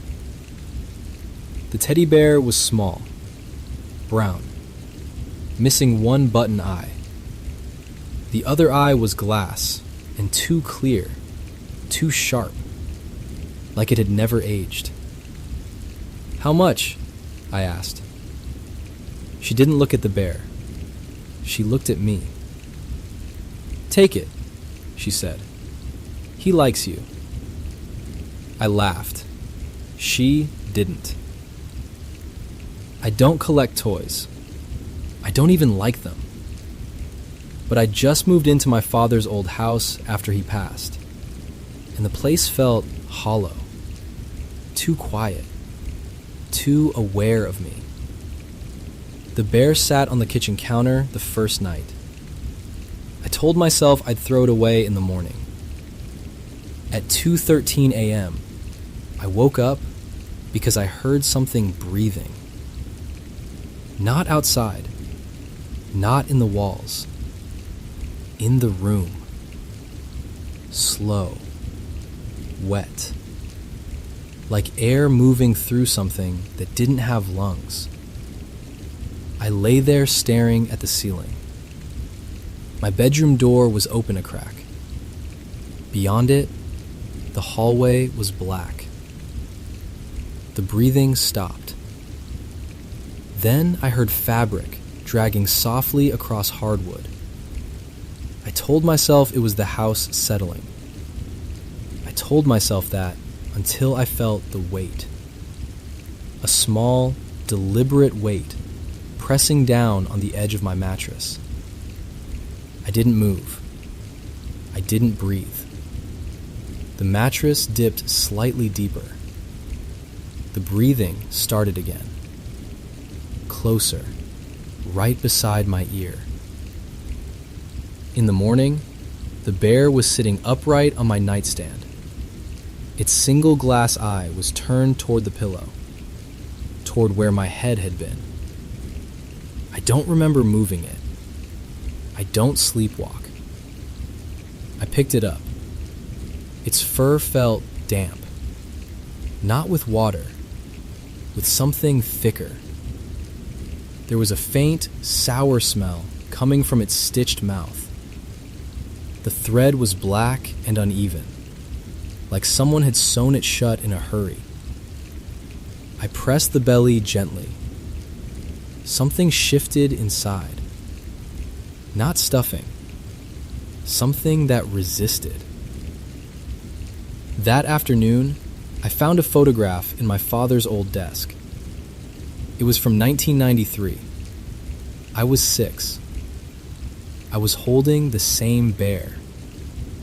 Only back then, it had 2 button eyes and a red ribbon around its neck. My father was kneeling beside me. He looked tense, forced smile. His hand was gripping my shoulder too tightly. On the back of the photo, in his handwriting, "Don't let him keep it." I don't remember the bear. I remember being sick a lot that year. Night terrors. Doctors saying it was stress. I remember telling my father that the bear talked to me, that it said it was hungry, that it didn't like when I ignored it. He threw it away. At least, that's what he told me. The second night, I locked it in the garage. I put it in a toolbox and latched it shut. At 2:13 a.m., the breathing started again. This time, it was under the bed. Slow, wet, patient. I felt the mattress dip from below, as if something small had climbed up the frame. The door to my room was closed, locked. I heard the soft thump of something dropping onto the floor. Then the slow drag of fabric. Step, drag, step, drag.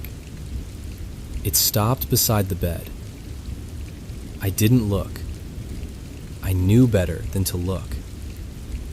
The breathing came again, right at the height of my face. I felt something brush my cheek. Soft fur. And underneath it, skin. Cold. Human skin. A small hand pressed against my mouth, and something whispered through the stitched thread. You promised. I didn't remember any promise. Not until the third night. I dreamt I was 6 again, sitting cross-legged on the floor, the bear in front of me. It wasn't small in the dream. It was my size. Its button eyes were crooked. Its mouth wasn't stitched then. It was open. And inside wasn't stuffing. It was teeth. Flat human teeth, packed tightly into the hollow space. It told me if I wanted the nightmares to stop, I had to feed it. Just a little, it said. Just a piece. I remember cutting my finger, letting it soak into the fur. I remember it wasn't enough. I remember the dog going missing. I woke up choking. The bear was on my chest, heavier now. Its body was swollen, stretched tight against the seams. The stitched mouth was straining. Something inside was pushing outward. I tried to throw it off me. It didn't move. The groth eye blinked. Not the way eyes blink. Sideways. Like something inside it shifted position. The thread along its mouth began to snap. One stitch at a time. Pop. Pop. Pop. The smell filled the room. Rotting meat and damp earth. The mouth split open.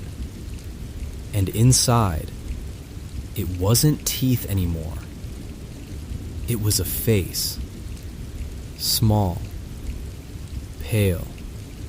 Childlike. Its lips were cracked and dry.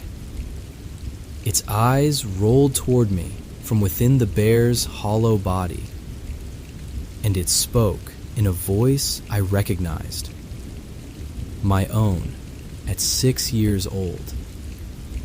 You stopped feeding me. The weight on my chest grew unbearable. Tiny hands pushed out from the torn seams. More than two. Dozens. Pressing. Clawing. Trying to pull themselves free. The last thing I saw before the power went out was the glass eye rolling back into the bear's head, and the empty socket turning toward the door, as if something else had just entered the room. Something bigger, hungry, and patient. It's 2:13 a.m. again. I can hear the breathing. This time, it's coming from inside my walls. And I think it's waiting for me to make another promise.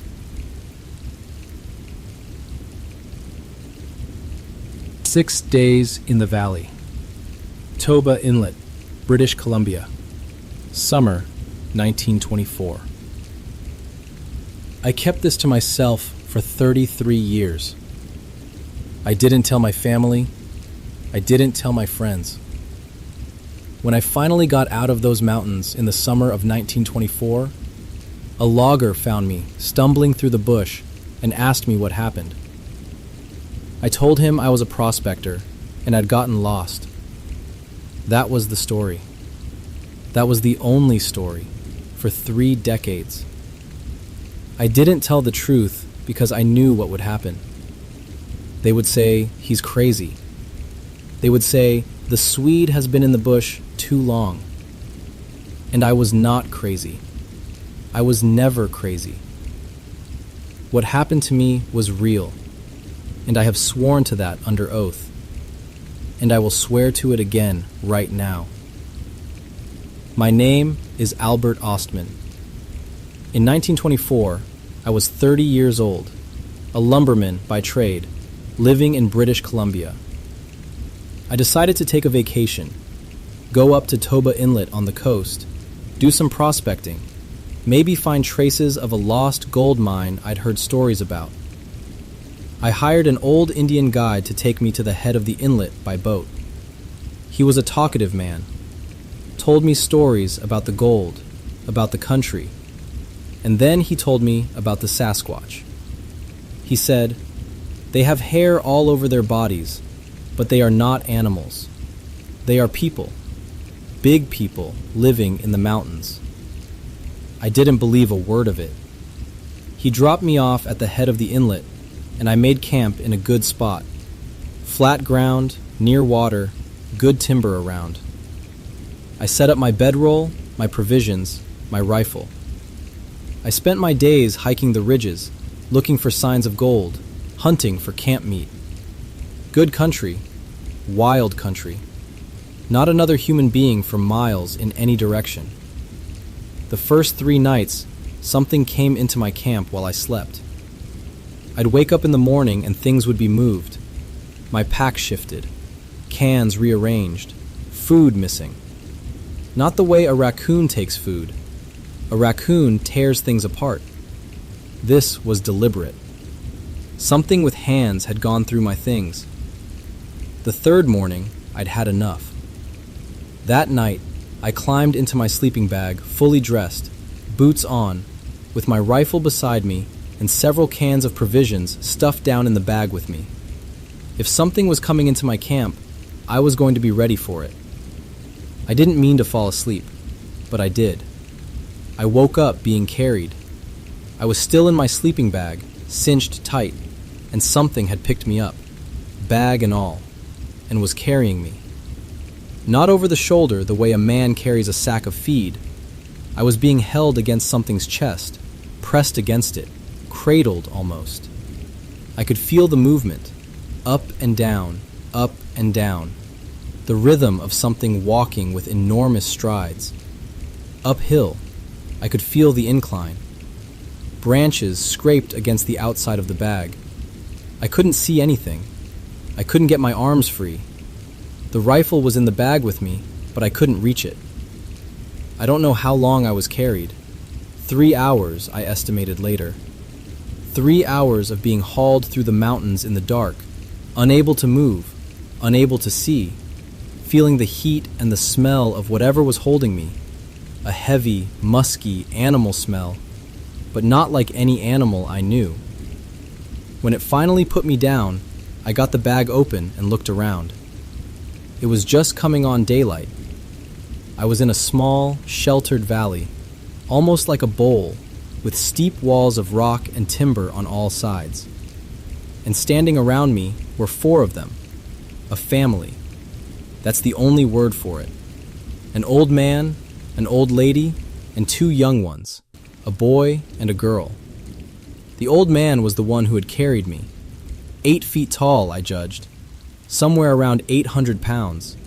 His chest was enormous, barrel-shaped, with shoulders wider than any man I have ever seen.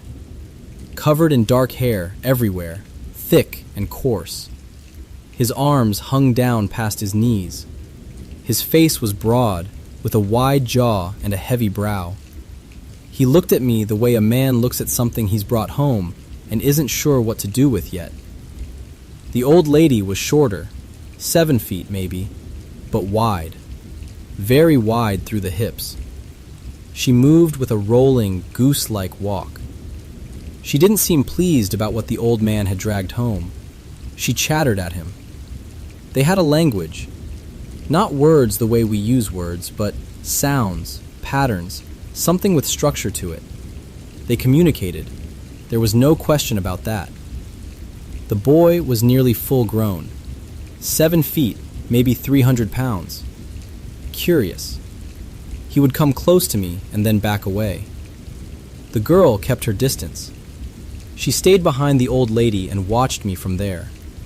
She never came close. Not once in 6 days. They were covered in hair. All of them. Except the palms of their hands, the soles of their feet, and a small area around the eyes and the upper part of the nose. Their hands looked human. The feet were broad and flat.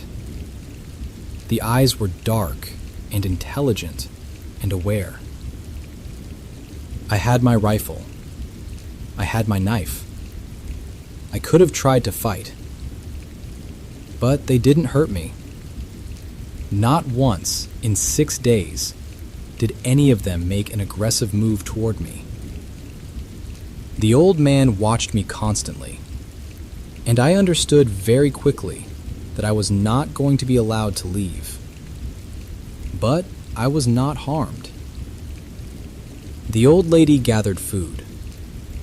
She would disappear into the trees and come back with armfuls of grass and roots and spruce tips and hemlock branches and some kind of nut that grows underground, sweet tasting.